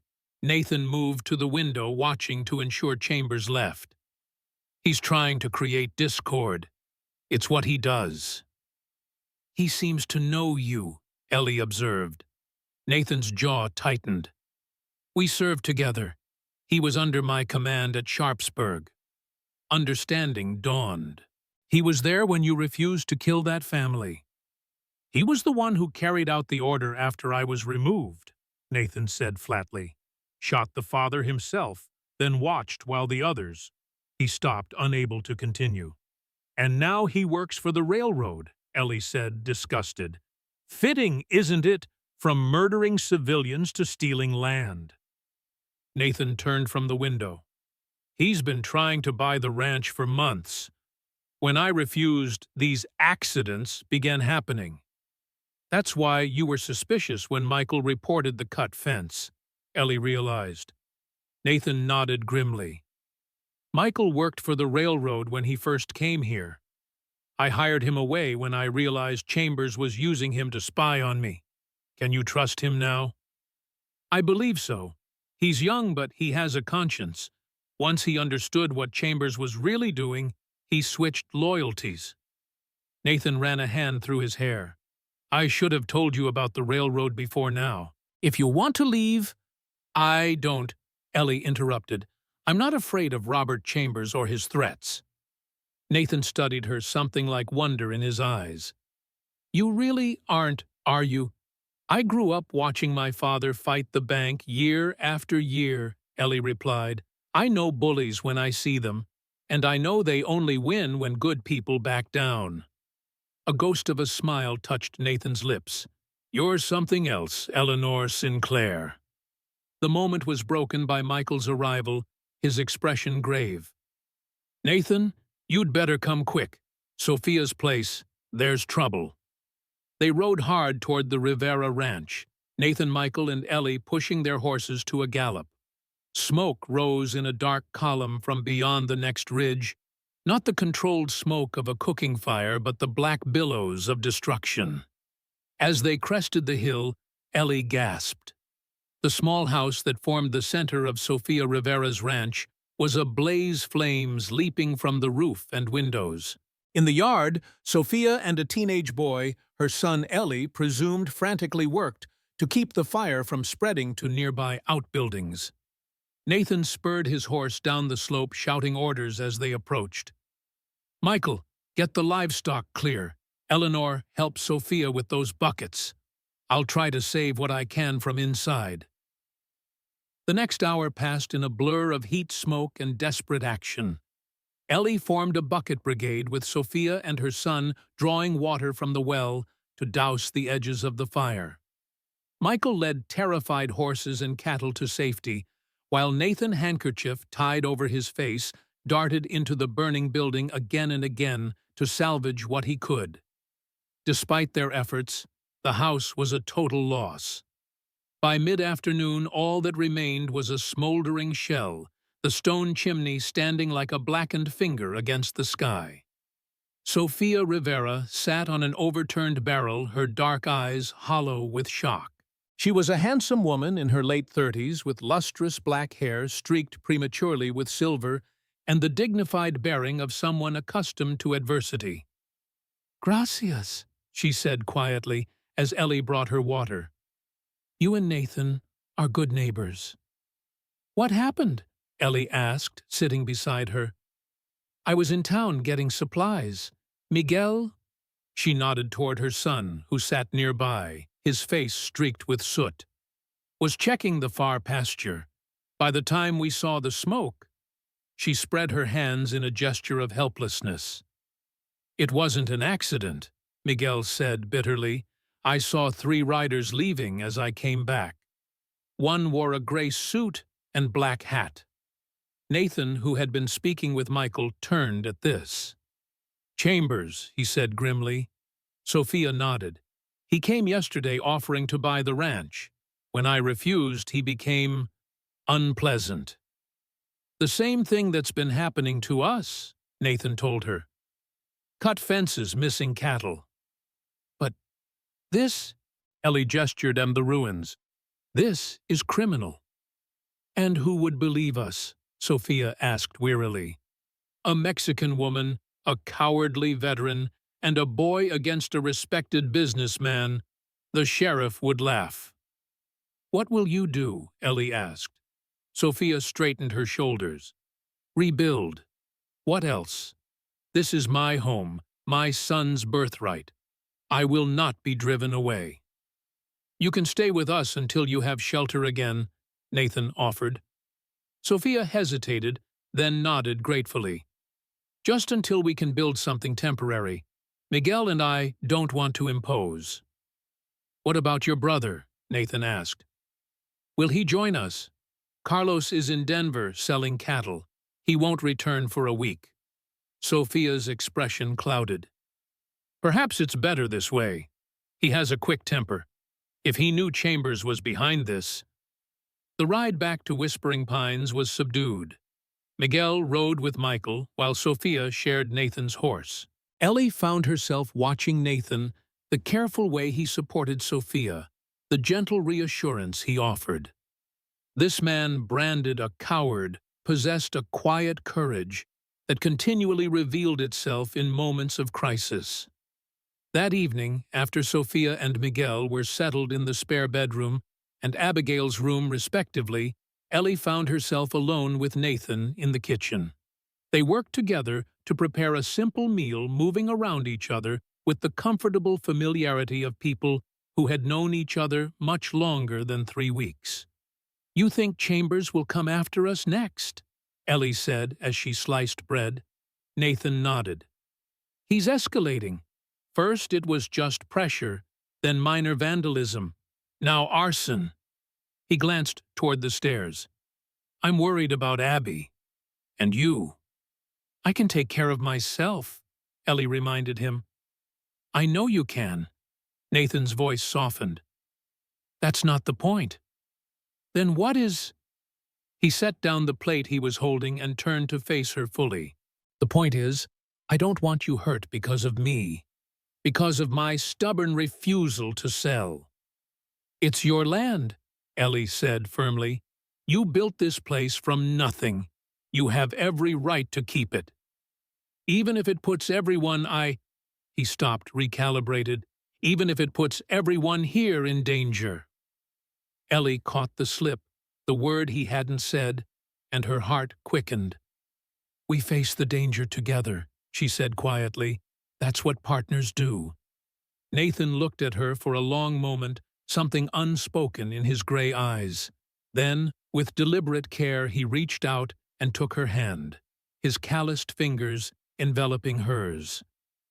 "Eleanor," he began, his voice rough with emotion. But whatever he intended to say was interrupted by a crash from outside, followed by the frantic barking of the ranch dogs. Nathan was instantly alert, moving to the window. "Stay here," he ordered, reaching for his coat. "Not a chance," Ellie replied, already heading for the door. Outside, they found Michael struggling with a stranger, a man in expensive Eastern clothes, his face obscured in the darkness. As Nathan approached, Michael managed to pin the intruder against the barn wall. "Look who I caught snooping around," Michael panted, yanking the man's head back by his hair. The stranger's face came into the lantern light, and Ellie gasped in shock. "James Parker." The man's eyes widened in recognition. "Eleanor Sinclair, what the devil are you doing here?" Nathan looked between them, confusion evident. "You know this man." "He's from Nebraska," Ellie explained, stunned by the coincidence. "He was courting my sister." Parker straightened his disheveled clothing, attempting to regain his dignity. "I wasn't courting anyone. I was conducting business with your father." "Business?" Ellie's eyes narrowed. "Is that what you call trying to steal our farm?" "Such melodrama," Parker sneered. "I was offering a fair deal. Not my fault your father was too stubborn to see reason." "What are you doing here?" Nathan demanded. Parker's expression turned calculating. "Representing mutual interests. My employer believes this land would be better utilized as part of the Eastern Pacific expansion." "Your employer?" Ellie echoed. "The railroad?" "Of course," Parker smiled thinly. "Did you think I'd come all this way for Victoria Pretty? As she is, there are easier ways to acquire a wife." The pieces suddenly clicked into place for Ellie. "You never wanted Victoria. You wanted our farm because the railroad is coming through." "Smart girl," Parker nodded. "The Sinclair property sits at a crucial junction. We needed it for a depot. When your father refused to sell, we had to get creative." "By pretending to court Victoria," Ellie said, disgust evident in her voice. "Making her think you loved her." Parker shrugged. "Business requires certain sacrifices. Speaking of which," he turned to Nathan, "my colleague Mr. Chambers sends his regards. He thought perhaps seeing your home burn like Mrs. Rivera's might convince you to reconsider his offer." Nathan's face hardened. "Get off my property before I forget I'm a civilized man." "I'm afraid I can't leave just yet," Parker replied smoothly. "You see, I've come with a proposition. Sell now today, and you'll receive fair market value for your land. Refuse, and—" he gestured vaguely toward the house. "Well, accidents happen." "You're threatening to burn us out just like you did to Sophia," Ellie said, outrage coloring her voice. "Business," Parker repeated. "Nothing personal." Nathan took a menacing step forward. "It became personal when you targeted my family. Now get out." "Your family?" Parker laughed. "You mean that mute girl and this mail-order bride who couldn't even get a husband back home? Hardly worth protecting, I'd say."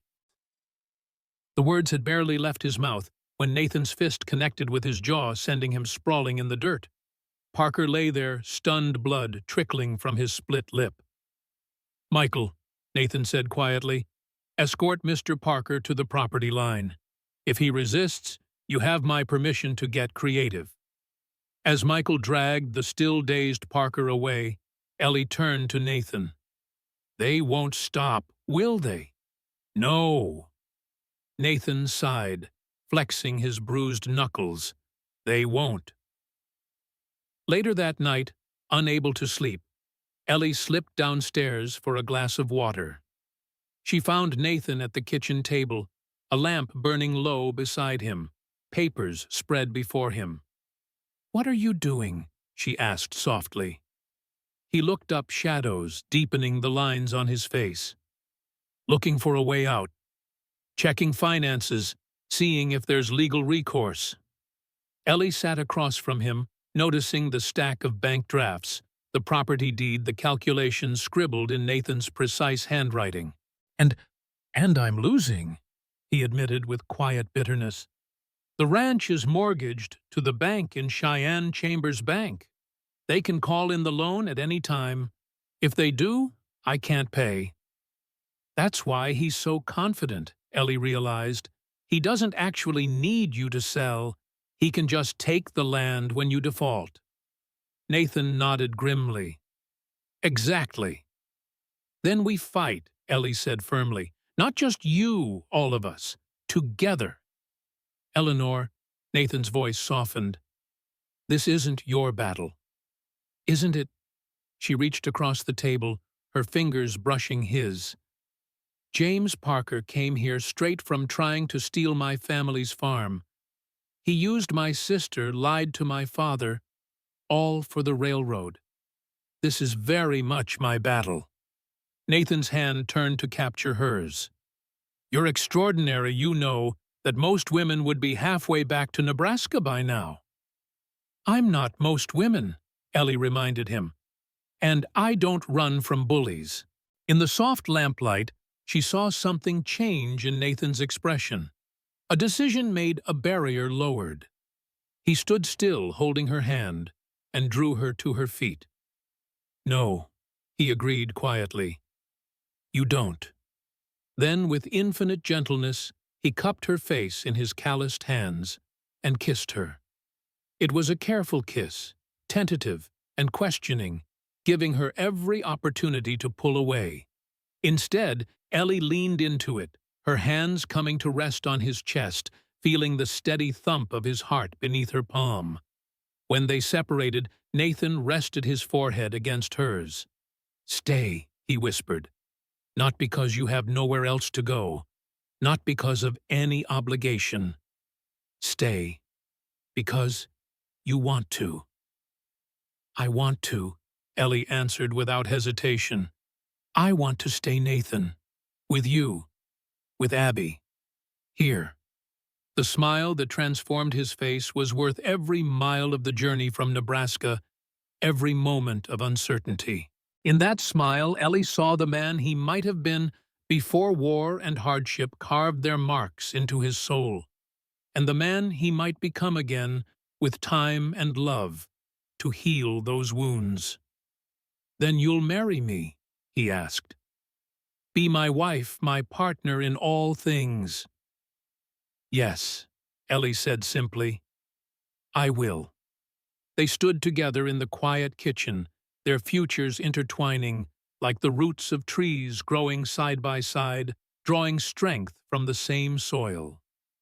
Outside, the Wyoming night wrapped around Whispering Pines Ranch like a protective blanket, stars wheeling overhead in their ancient patterns. For the first time in her life, Eleanor Sinclair felt truly seen not as a workhorse, not as Victoria's plain sister, but as herself.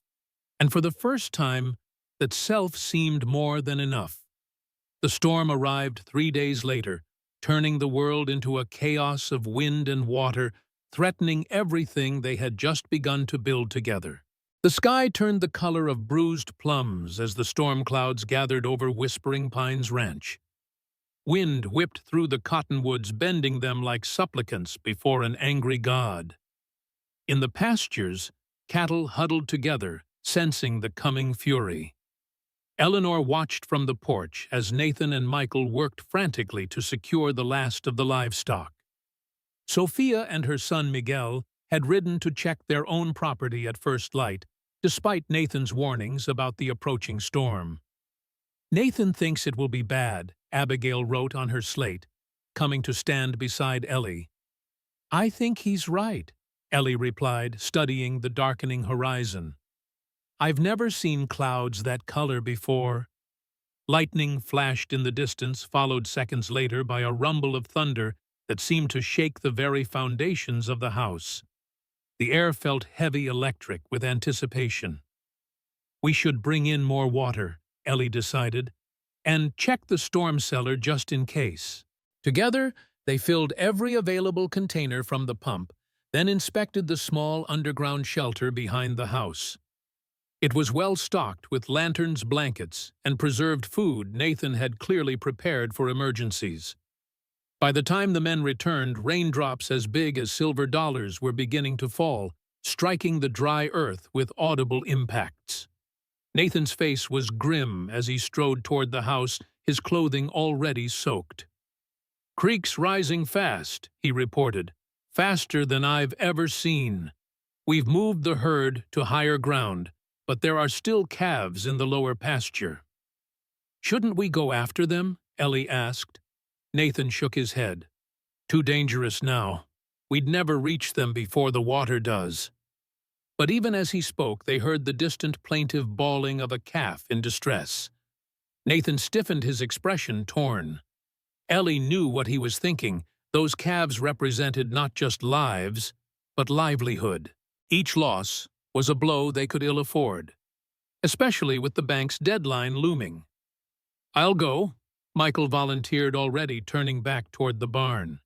"No," Nathan's voice was firm. "You stay with Abby. I'll check the creek. If any calves are close enough to the bank, I might be able to reach them." "Let me come with you," Ellie said, reaching for her coat. Nathan hesitated, clearly wanting to refuse, but something in her expression must have told him argument was futile. "Stay close," he finally agreed. "If I say run, you run. No questions." They rode toward the creek, the rain now falling in sheets that reduced visibility to mere yards. Twice they had to dismount and lead the horses around sections of trail that had already turned to sucking mud. The wind drove the rain horizontally, stinging Ellie's face like needles of ice. When they reached the creek, Ellie gasped in shock. The normally placid stream had transformed into a roaring torrent, its banks already overflowing, muddy water rushing with terrifying speed toward the lower pastures. "There," Nathan pointed through the rain. On the opposite bank, stranded on a small rise of land, stood 3 calves, water already swirling around their legs. Their frightened bawling carried faintly over the storm's roar. "How do we reach them?" Ellie shouted. Nathan surveyed the scene with an experienced eye. "We don't. That ground will be underwater in minutes. We'd never make it across and back." Even as he spoke, one of the calves lost its footing and was swept into the current, its panicked cries cutting off abruptly as the water claimed it. Ellie felt Nathan tense beside her, his hand tightening on her arm. "We have to try," she insisted. "It's too dangerous." "Those calves are your future," Ellie argued. "Our future." Something flickered in Nathan's eyes at the word "our," acknowledgement of the commitment they'd made just days ago. He studied the creek again, calculating, then nodded once. "There's a fallen log downstream," he decided. "Might give us a way across, but we stay together. No heroics." They left the horses secured on high ground and made their way along the bank. The fallen tree Nathan had mentioned stretched most of the way across the swollen creek, its upper branches still catching against the far bank. It didn't look stable, but it was their only chance. "I'll go first," Nathan said, already moving onto the log. "Test my weight before you follow." Ellie waited anxiously as he inched his way across the log, shifting ominously under his weight. Water rushed just inches below, ready to sweep away anything that fell into its grasp. When Nathan reached the far bank, he turned and gestured for Ellie to follow. Taking a deep breath, she stepped onto the log. It felt slick and unstable beneath her boots, and she crouched low, using her hands for balance. The roar of the water seemed to fill her entire world, drowning out everything except the thundering of her own heart. Halfway across the log, shifted suddenly. Ellie froze, terror clutching at her throat. Behind her, she heard a splintering crack as the tree's roots tore free of the saturated earth. The log began to rotate, threatening to roll her into the churning water below.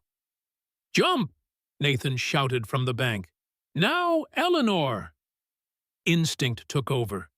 Ellie launched herself forward, arms outstretched toward Nathan's waiting hands. For one heart-stopping moment, she was suspended over the raging creek. Then Nathan caught her wrists. His grip iron-strong and hauled her to safety just as the log was swept away in the torrent. "That was too close," he gasped, holding her against him. Despite the rain plastering his hair to his forehead and running in rivulets down his face, Ellie could see the fear in his eyes, not for himself, but for her. "We made it," she assured him. "Now, let's get those calves." The remaining 2 calves huddled together on their shrinking island water, now reaching their bellies.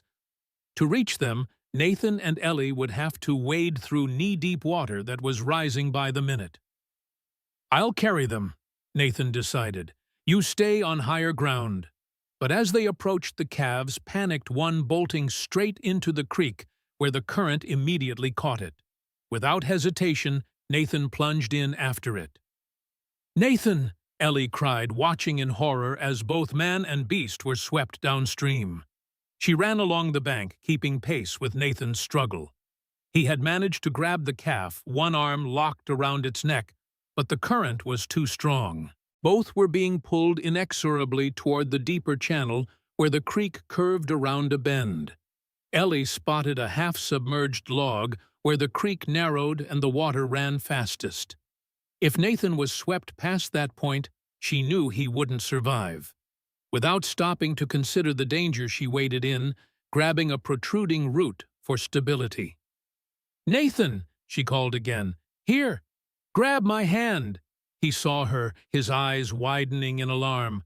"Get back!" he shouted, still clutching the terrified calf. Instead, Ellie pushed deeper the water now at her ribs, her dress billowing around her like a strange sea creature. "Together," she called. "We'll do it together." For a heartbeat, Nathan stared at her soaked, mud-streaked, stubborn Eleanor Sinclair, who had come into his life less than a month ago. A woman who had every reason to retreat to safety, yet had plunged into danger without hesitation. Something flashed in his eyes, then recognition perhaps, or understanding, and he nodded once. Working in unison, they maneuvered the frightened calf toward the bank. The animal kicked and struggled, its terror making the rescue all the more perilous. Just as they neared safety, the log Nathan had been using for support shifted. The current caught him off balance, and Ellie watched in horror as he went under. Her hand shot out instinctively, fingers tangling in the rough fabric of his shirt. She pulled with strength, born of desperation, but the current was winning. Just when her grip began to fail, another pair of hands reached past her. Michael, who had disobeyed orders and followed them, had made it down the bank. Together, they dragged Nathan to shallower water. All 3 collapsed on the muddy shore, gasping for breath, while the rescued calf scrambled away on wobbling legs.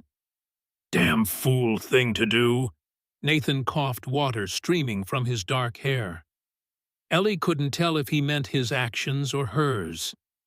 "Yes," she agreed, her fingers still clutching his soaked shirt. It was. As their eyes met, something unspoken passed between them, a recognition of the lengths they would go for each other, a shared, stubborn determination that had just saved both their lives. "Not all sisters are alike, are they?" Nathan said quietly, echoing his words from the beginning of their journey. The rescued calf bawled pitifully nearby, already seeking its mother. The 3rd calf was gone, swept away in the fury of the flood. But they had survived, and in doing so proved something essential about the partnership they were building. "Let's go home," Ellie said, helping Nathan to his feet. Together, they made their slow way back to the ranch, soaked and battered, but unbroken. The storm raged for 2 more days, keeping them confined to the house.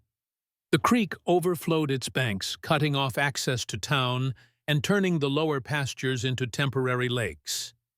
Inside, they took stock of their situation, both the immediate challenges of the storm and the larger threat posed by Chambers and the railroad. "We need allies," Nathan said on the evening of the second day as they gathered around the kitchen table. "People who'll stand with us against Chambers." "Most folks in town are too afraid to speak against the railroad," Michael observed. "They control too much, the bank shipping, even the newspaper." "What about other ranchers?" Ellie suggested. "Surely Sophia isn't the only one being pressured to sell." Nathan considered this. "There's Jackson to the north, the Wilkinsons east of town, few others scattered about. But getting them to unite—" He shook his head.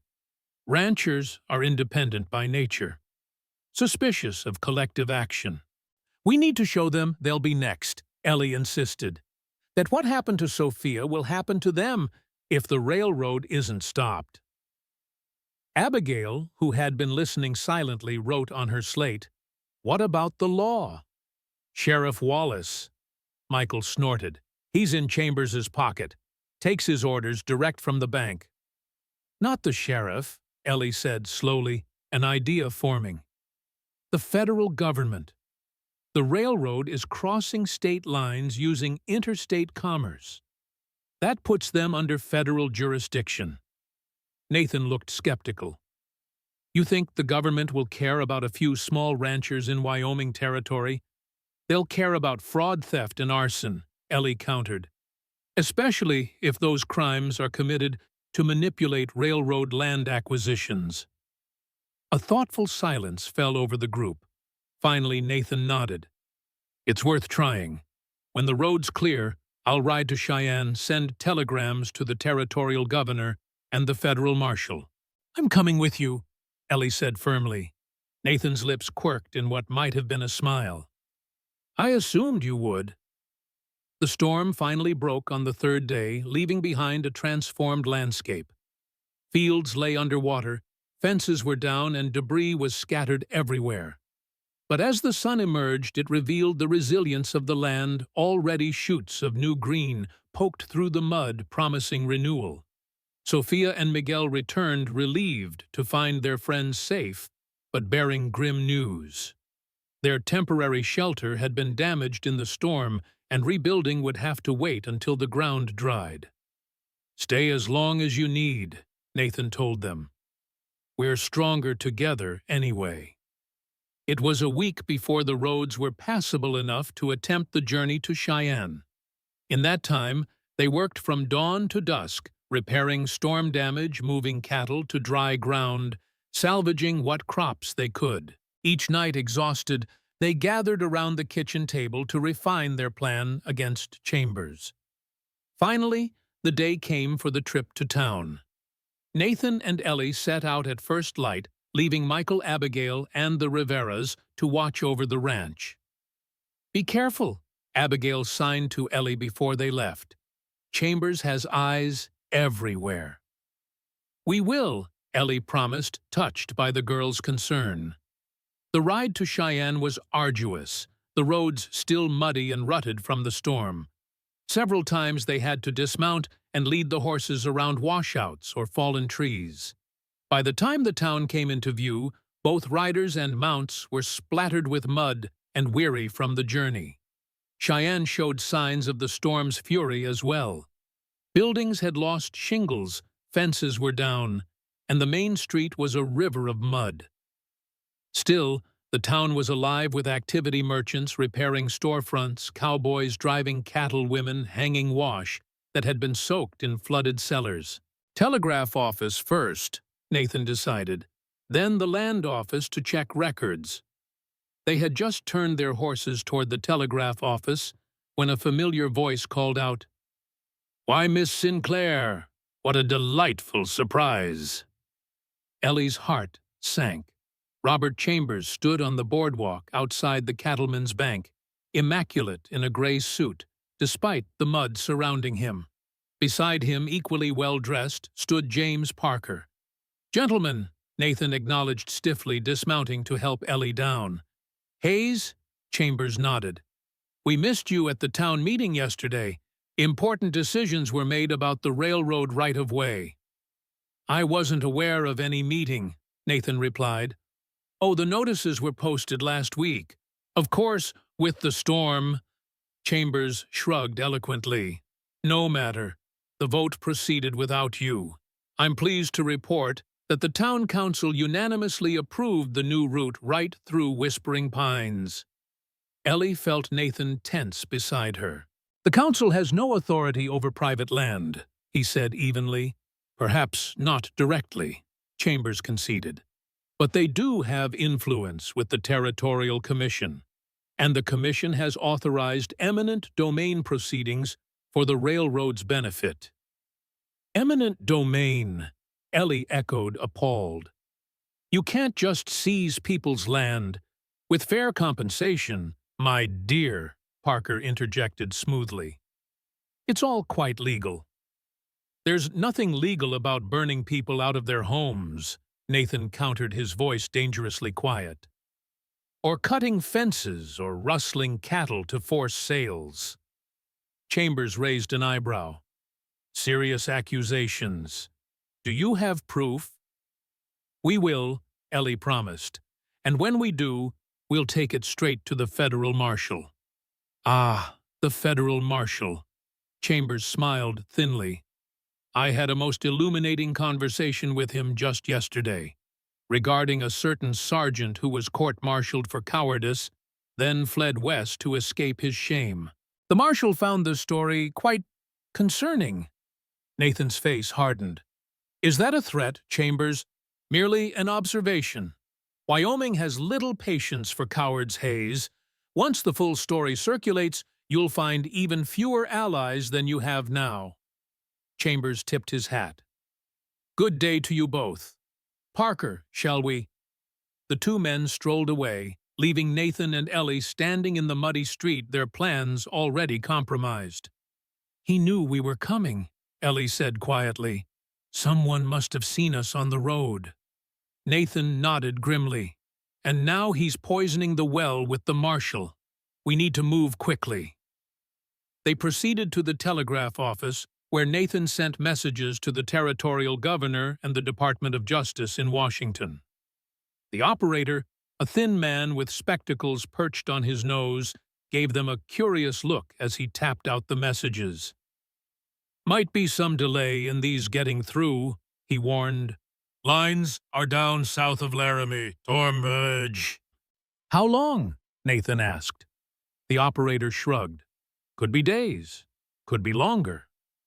Next, they visited the land office, seeking records of recent property transfers. The clerk, a nervous young man with ink-stained fingers, grew visibly uncomfortable when they asked about the railroad's acquisitions. "Those records are restricted," he stammered. "By order of the bank." "The bank doesn't control public records," Ellie objected. "In theory, no," the clerk admitted. "In practice," he glanced around furtively, then leaned closer. "Look, I need this job, but if you come back after closing, say 5 o'clock, the office will be empty. The records cabinet isn't locked." Understanding dawned. "Thank you," Ellie said quietly. The clerk straightened, resuming his official manner. "I'm afraid I can't help you. Good day." Outside, Nathan looked troubled. "Chambers has the town locked down tighter than I thought. We should head back to the ranch, warn the others." "Not yet," Ellie insisted. "We need those land records. They might show a pattern of fraud we can use against the railroad." Nathan studied her determined expression and nodded. "All right. We'll wait until closing."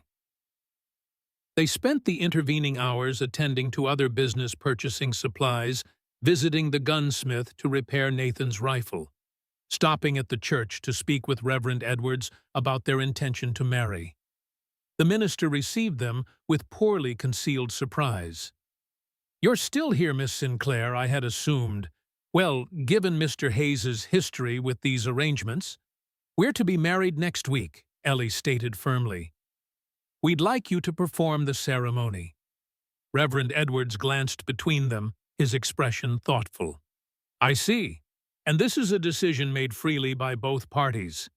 It is, Nathan confirmed, his hand finding Ellie's. Then I would be honored, the minister said, his manner warming slightly.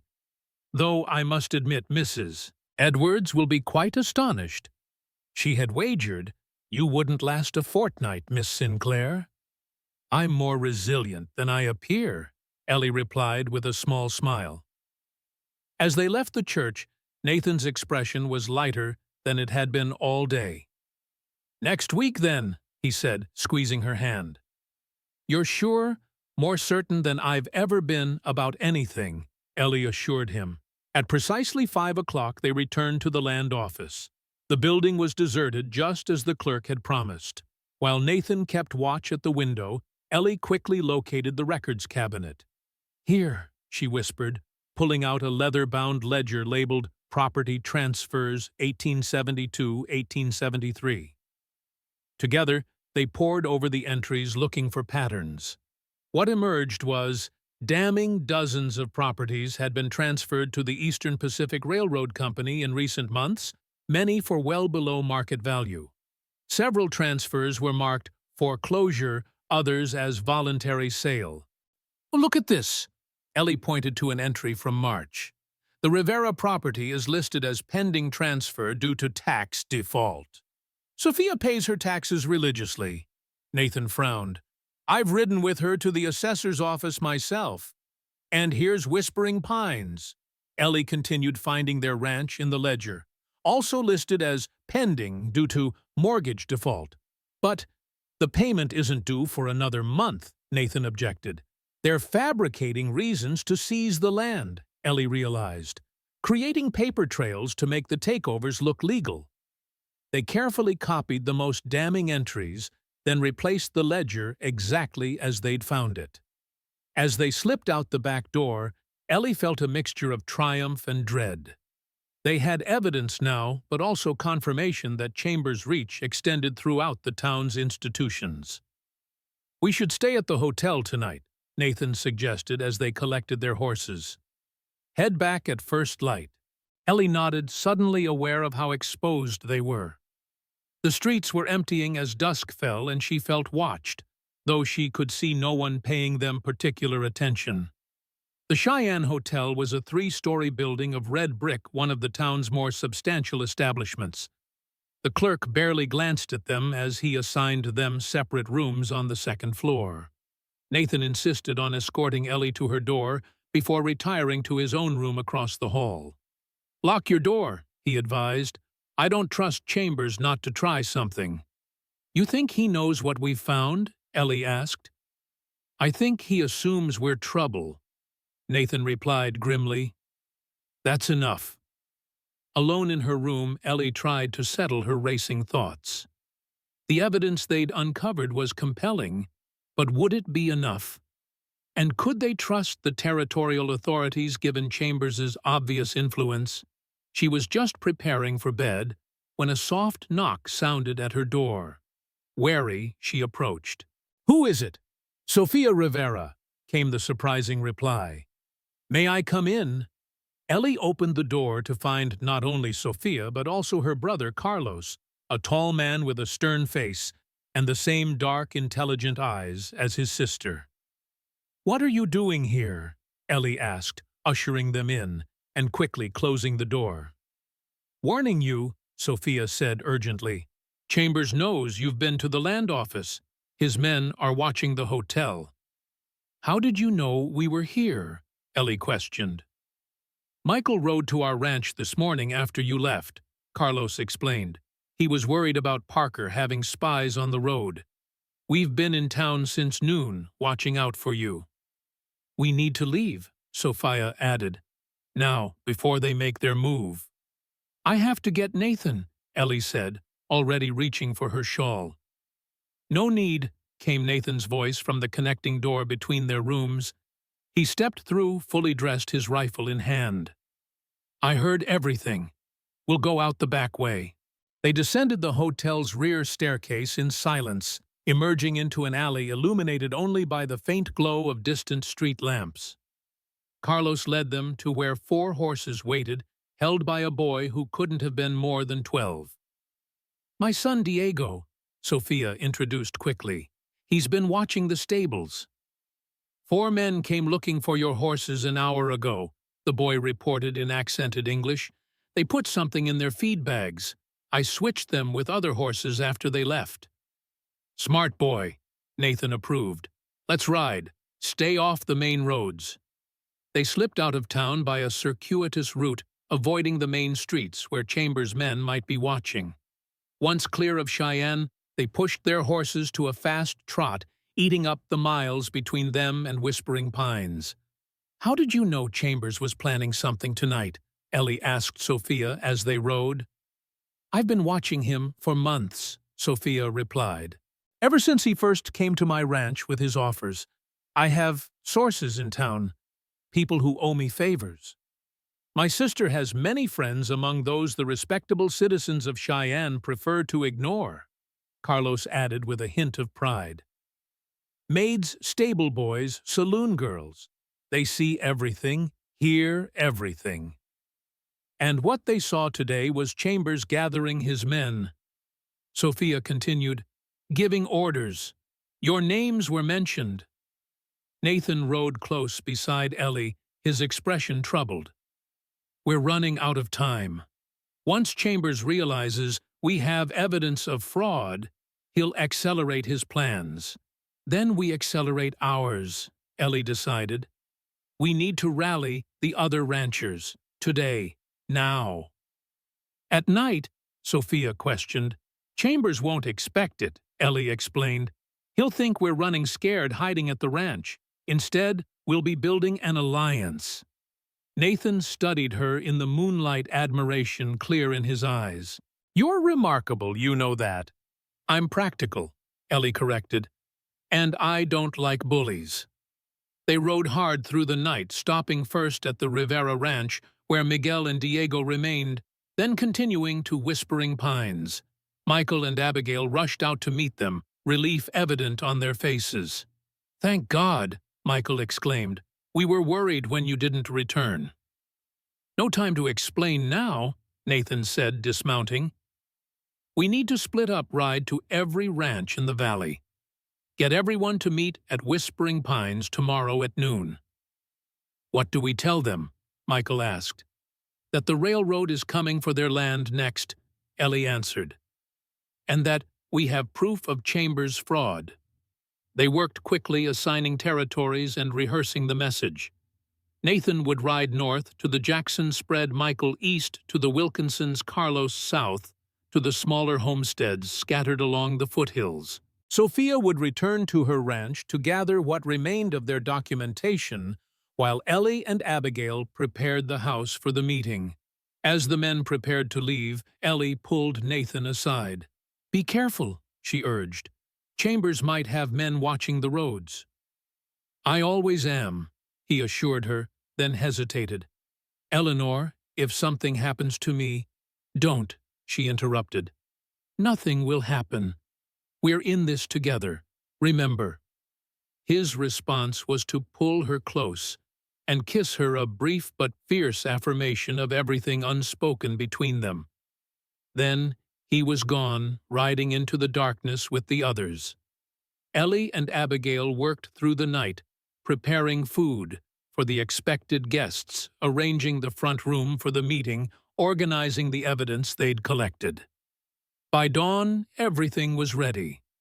One by one, the men returned, bringing news of cautious acceptance from the neighboring ranchers. Some had already suffered accidents similar to those at Whispering Pines and the Rivera Ranch. Others had received visits from railroad representatives offering suspiciously low prices for their land. All were concerned, if not yet convinced, of the need for unified action. "They'll come," Nathan reported, exhaustion evident in his face after the night's ride.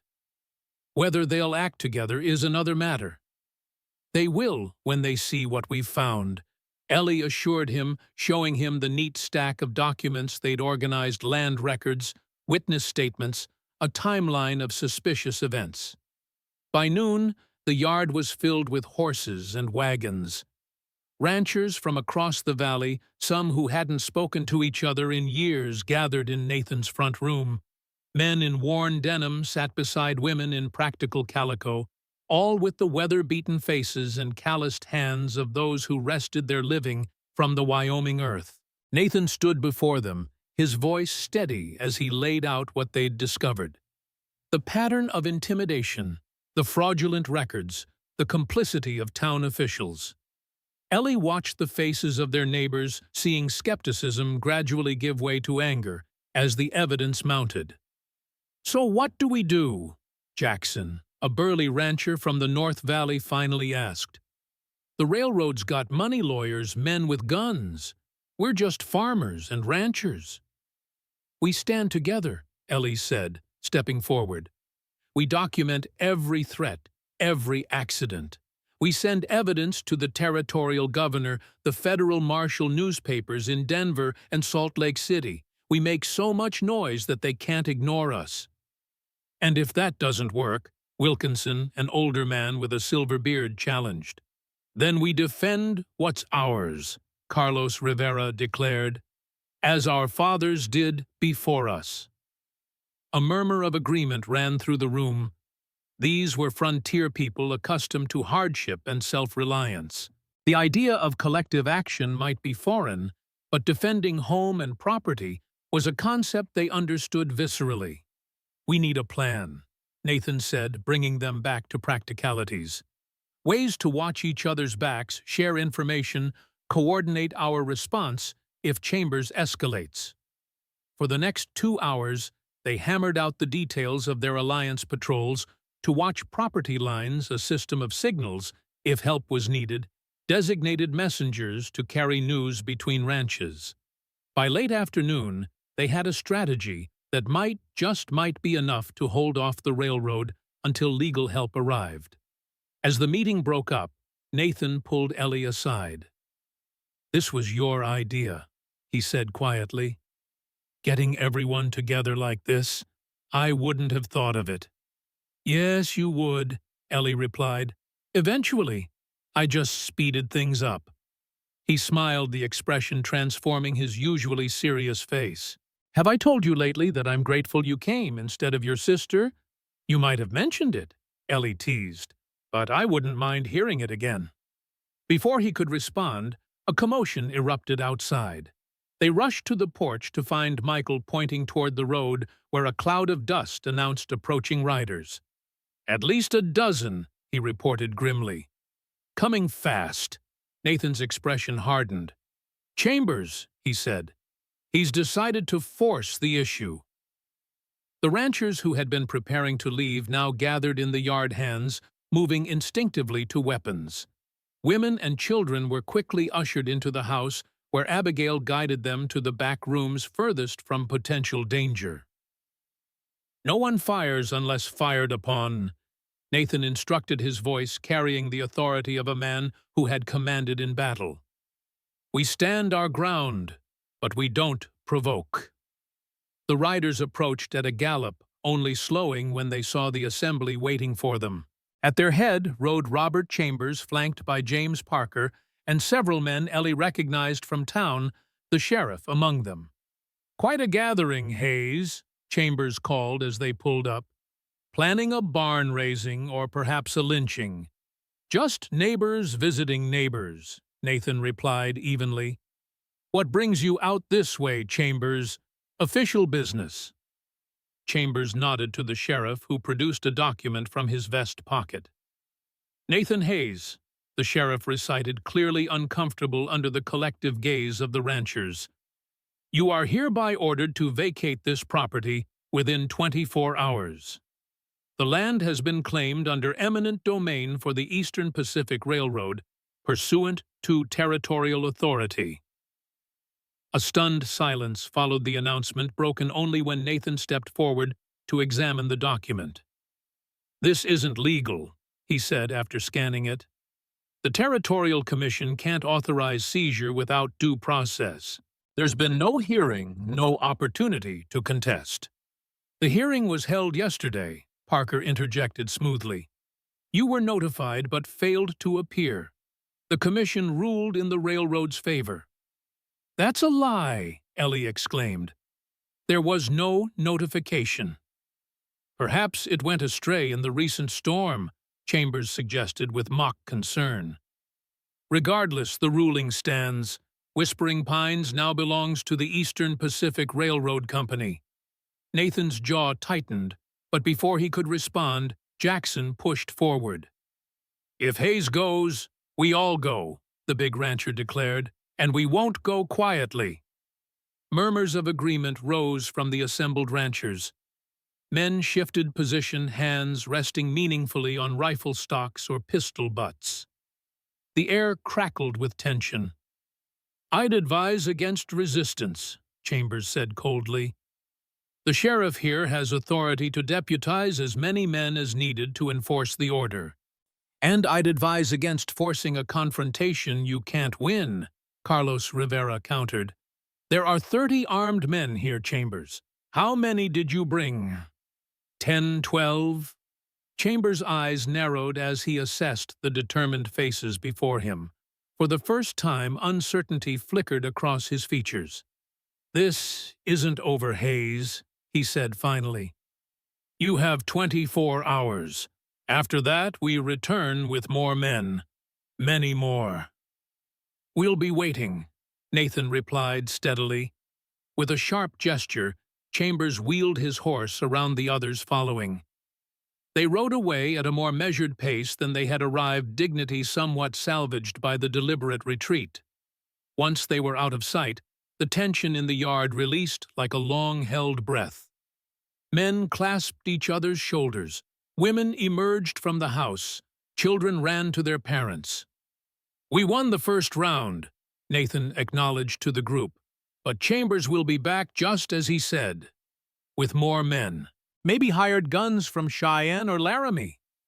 Then we'd best be ready, Wilkinson decided. I've got 4 sons and 2 hired hands. We'll come back at dawn, bring supplies to last a siege if needed. One by one, the other ranchers made similar pledges. By the time the last wagon pulled away, Whispering Pines had the promise of over 40 defenders by morning. Inside the house, Nathan, Ellie, and their closest allies gathered to plan their defense. A map of the ranch was spread on the table positions marked Supplies Inventoried. We should send another telegram to the governor, Ellie suggested. Tell him what's happening, that Chambers is raising a private army. The telegraph operator won't send it, Sophia predicted. He's too afraid. Then we send a rider to the next town, Ellie persisted. We can't just fight. We need to keep pursuing legal remedies as well. As they debated strategy, a noise at the window made them all turn. A rock had been thrown through the glass, wrapped in paper. Nathan retrieved it, unfolding the note with growing anger. Chambers has taken Abigail? He read, his voice shaking with controlled fury. What? Ellie gasped. How, when? Nathan handed her the note. Hayes, your sister is safe for now. Surrender the ranch by dawn, and she will be returned unharmed. Resist, and you will never see her again. R.C. She was just here, Michael said, confused, during the confrontation. They searched the house, calling Abigail's name with increasing desperation. In her room, they found signs of a struggle, an overturned chair, her slate broken on the floor. The back door, Carlos discovered. Someone forced it while we were all watching Chambers at the front. Nathan stood in Abigail's room, his face a mask of conflicted emotions. I have to go after her, he said finally. Alone. If I bring men, Chambers might. He couldn't finish the thought. You can't face them alone, Ellie objected. It's exactly what Chambers wants. She's my sister, Nathan said simply. My responsibility. I can't risk her life." "Then I'm coming with you," Ellie declared. "Don't argue, Nathan. You need someone to watch your back." For a moment, it seemed he would refuse. Then he nodded once decision made. "We leave in an hour, after dark." While Nathan prepared the horses, Ellie changed into her most practical clothes, the riding skirt and jacket she'd acquired since coming to Wyoming. She braided her hair tightly and tucked a small derringer into her pocket, a gift from Sophia, who insisted every frontier woman needed protection. "This is madness," Michael protested as they prepared to leave. "At least wait for the others to return in the morning." "Abigail doesn't have until morning," Nathan replied grimly. "We know where Chambers is likely holding her the railroad camp at the edge of town. If we wait, he'll have time to move her somewhere we can't find." "Then we all go," Carlos insisted. "No," Ellie said firmly. "Someone needs to coordinate the ranchers when they arrive. And if—" she hesitated. "If we don't come back, you'll need to lead them." The weight of unspoken possibilities hung in the air. Finally, Sophia stepped forward and embraced Ellie fiercely. "Vaya con Dios," she whispered. "Bring our girl home." They rode out under a canopy of stars, the spring night cool and clear after the recent storms. Nathan set a punishing pace, his face set in lines of grim determination. They avoided the main road, taking less traveled paths through the hills, using Nathan's intimate knowledge of the terrain to approach Cheyenne from an unexpected direction. The railroad camp was established on the outskirts of town, a collection of tents and temporary structures where workers, surveyors, and company men were housed. Light from lanterns created pools of illumination in the darkness, and the sounds of men talking and laughing carried clearly through the night air. They left the horses concealed in a stand of trees and approached on foot, staying low and moving carefully from shadow to shadow. Nathan pointed out the largest tent at the center of the camp, likely Chambers' headquarters. "I'll create a distraction at the far end," he whispered. "When they're occupied, you slip in and look for Abby." "And if she's not there?" Ellie asked. "Then we keep looking," Nathan answered grimly. "Every tent, every building until we find her." The plan was simple, perhaps too simple, but they had little choice. Nathan circled the camp, while Ellie waited, her heart pounding so loudly she was certain it would give her away. The distraction, when it came, was more effective than she'd anticipated. A series of small explosions, likely dynamite from the railroad's own stores, erupted at the far end of the camp, sending men running toward the commotion. In the chaos, Ellie darted toward Chambers' tent, slipping inside unnoticed. The interior was surprisingly luxurious, a carpeted floor, a proper bed, a desk with a lamp still burning. But no Abigail. Ellie was about to leave when voices outside froze her in place. "Check my quarters," Chambers was ordering someone. "Make sure nothing's been taken." Trapped. Ellie looked frantically for a hiding place. The space beneath the bed was her only option. She dove underneath just as the tent flap opened. Chambers entered, accompanied by Parker, and Ellie's blood ran cold, abound, and gagged Abigail. The girl's eyes were wide with fear, but there was defiance in them too, as she was roughly seated in a chair. "Your brother is becoming quite troublesome, Miss Hayes," Chambers said conversationally, "though I must admire his predictability. Create a distraction at one end of the camp, try to rescue you from the other. Classic military thinking." He chuckled. "Unfortunately for him, we anticipated such a move." "You won't get away with this," Parker added, adjusting his cufflinks with affected nonchalance. "Hayes and that interfering woman of his have caused enough trouble. It ends tonight." From her hiding place, Ellie could see Abigail's feet, the ropes binding her ankles to the chair legs. The girl was working at them subtly, using the edge of her boot heel to fray the fibers. Brave, clever Abigail fighting even now. The tent flap opened again, and a man Ellie didn't recognize entered. "We got him," he reported. "Caught him trying to sneak into the storage tent." "Excellent," Chambers approved. "Bring him in." Moments later, Nathan was thrust into the tent, his hands bound behind him, a cut bleeding freely above his eye. He stumbled but remained standing, his gaze immediately finding Abigail. "Are you all right?" he asked her. When she nodded, some of the tension left his shoulders. "A touching reunion," Chambers observed sardonically. "Though incomplete, I fear. Where is Miss Sinclair?" "Safe," Nathan replied tersely. "Beyond your reach." "I doubt that," Chambers circled Nathan like a predator. "She's too loyal to let you face danger alone, which means she's either captured elsewhere in the camp or—" His gaze swept the tent lingering on the bed. Ellie held her breath, pressing herself against the floor. "No matter," Chambers decided. "We'll find her eventually. In the meantime, let's discuss your surrender, Hayes, the ranch in exchange for your life and your sister's." "You know I can't do that," Nathan said steadily. "The ranch isn't just mine. It's home to others now. A future for Abigail, for Eleanor. I won't trade that away, not even for my life." "Noble but foolish," Chambers sighed. "I'd hoped to resolve this cleanly, but you leave me no choice." He drew a pistol from his coat. "I'm afraid there will be a tragic accident tonight. A known troublemaker breaking into the railroad camp shot while resisting arrest." "And my sister?"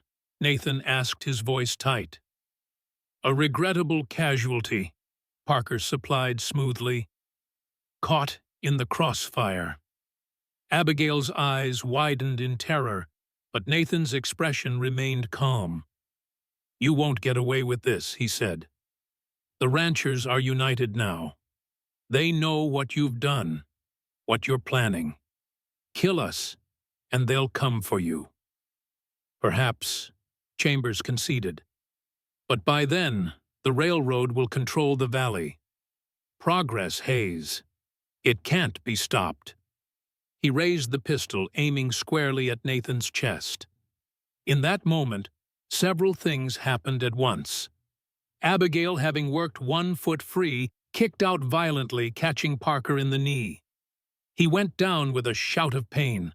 Simultaneously, the lamp on the desk suddenly tipped over, pushed by Ellie's hand, snaking out from under the bed, spilling oil across the carpeted floor. Flames leaped up instantly, catching the canvas walls. Chambers wheeled in confusion, his shot going wide. Ellie rolled from beneath the bed, her small derringer pointed at him.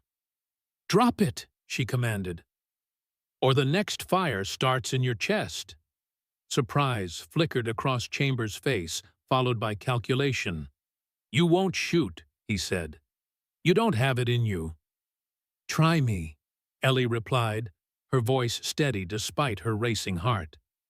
"I've watched you terrorize good people, burn out a family, kidnap a girl.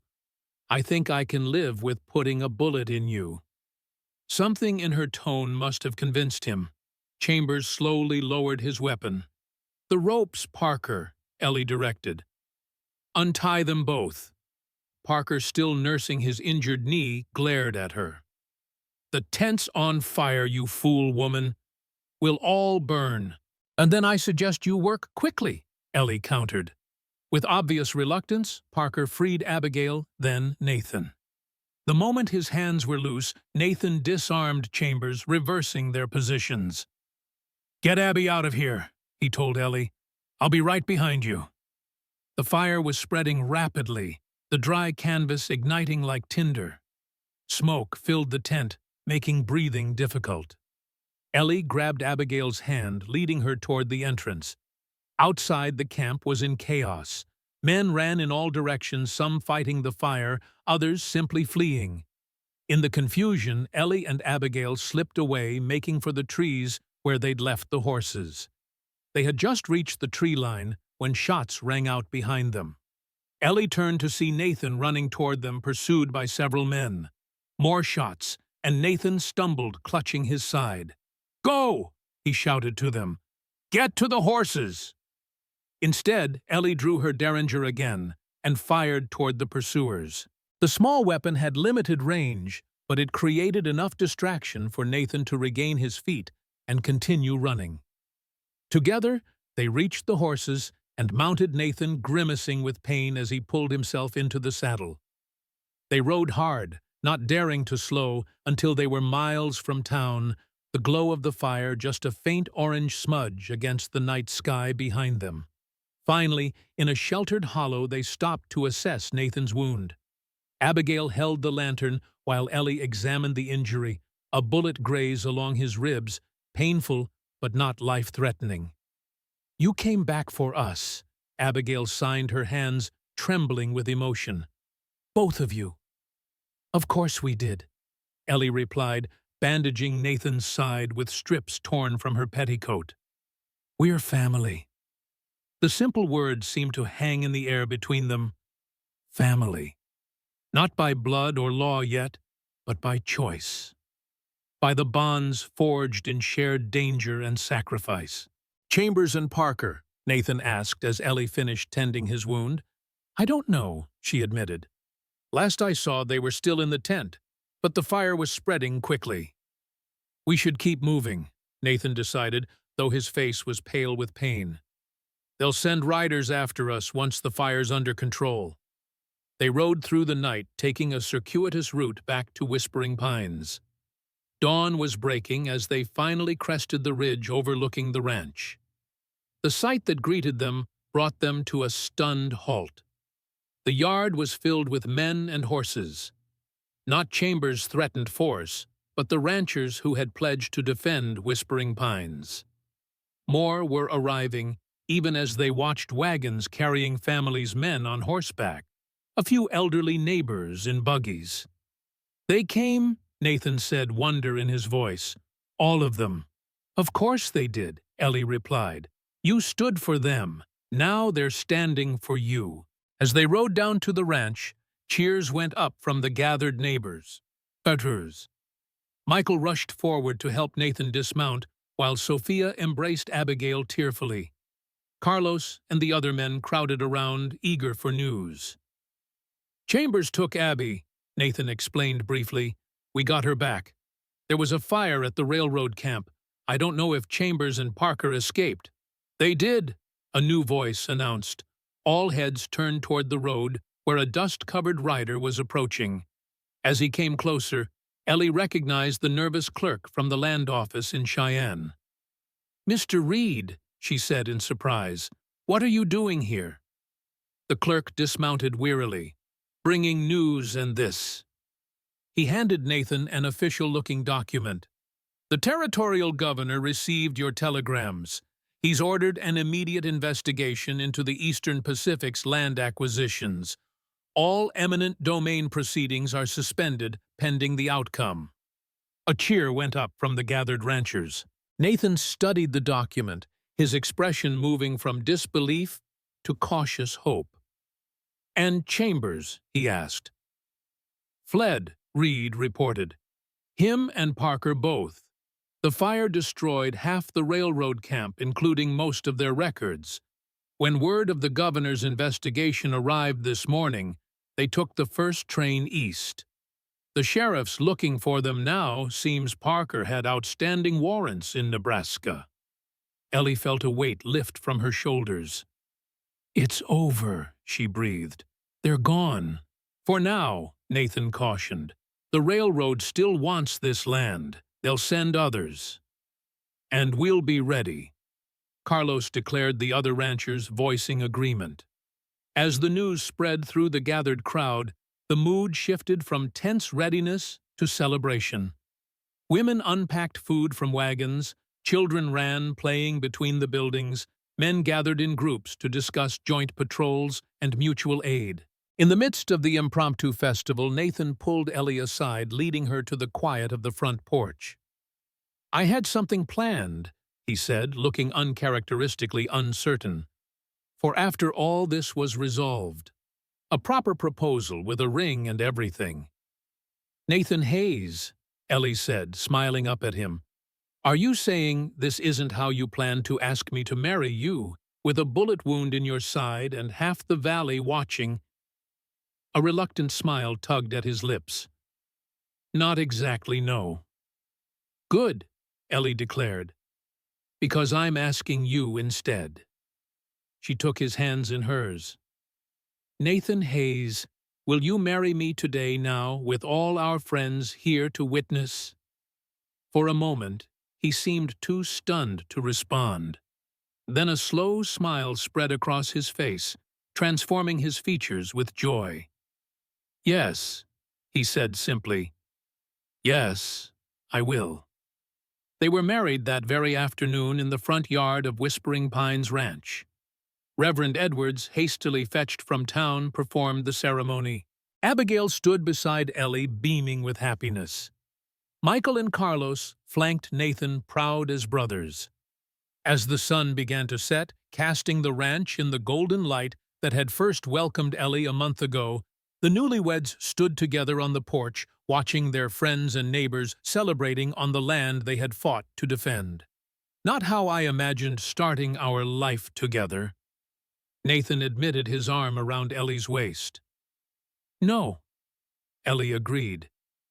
"It's better, real." Behind them, the house stood solid and welcoming. Before them stretched the land they would work together, the community they had helped unite. And between them grew the love that had surprised them both, a love born not of romantic illusions or convenient arrangements, but of shared struggle and mutual respect. "What are you thinking?" Nathan asked, noticing her thoughtful expression. Ellie smiled, leaning into his embrace. "That sometimes what looks like second choice turns out to be the only right choice all along." "Not second choice," Nathan corrected softly. "Just the choice that took a little longer to find its way home." As the stars began to appear in the Wyoming sky, Ellie Hayes stood beside her husband, surrounded by friends who had become family on land that had become home. In the distance, clouds gathered on the horizon, promising new storms, new challenges in the days ahead. But after weathering the tempest that had brought them together, Ellie felt no fear. Whatever came next, they would face it as they had faced everything else together. And in that certainty, she found a peace she had never known before.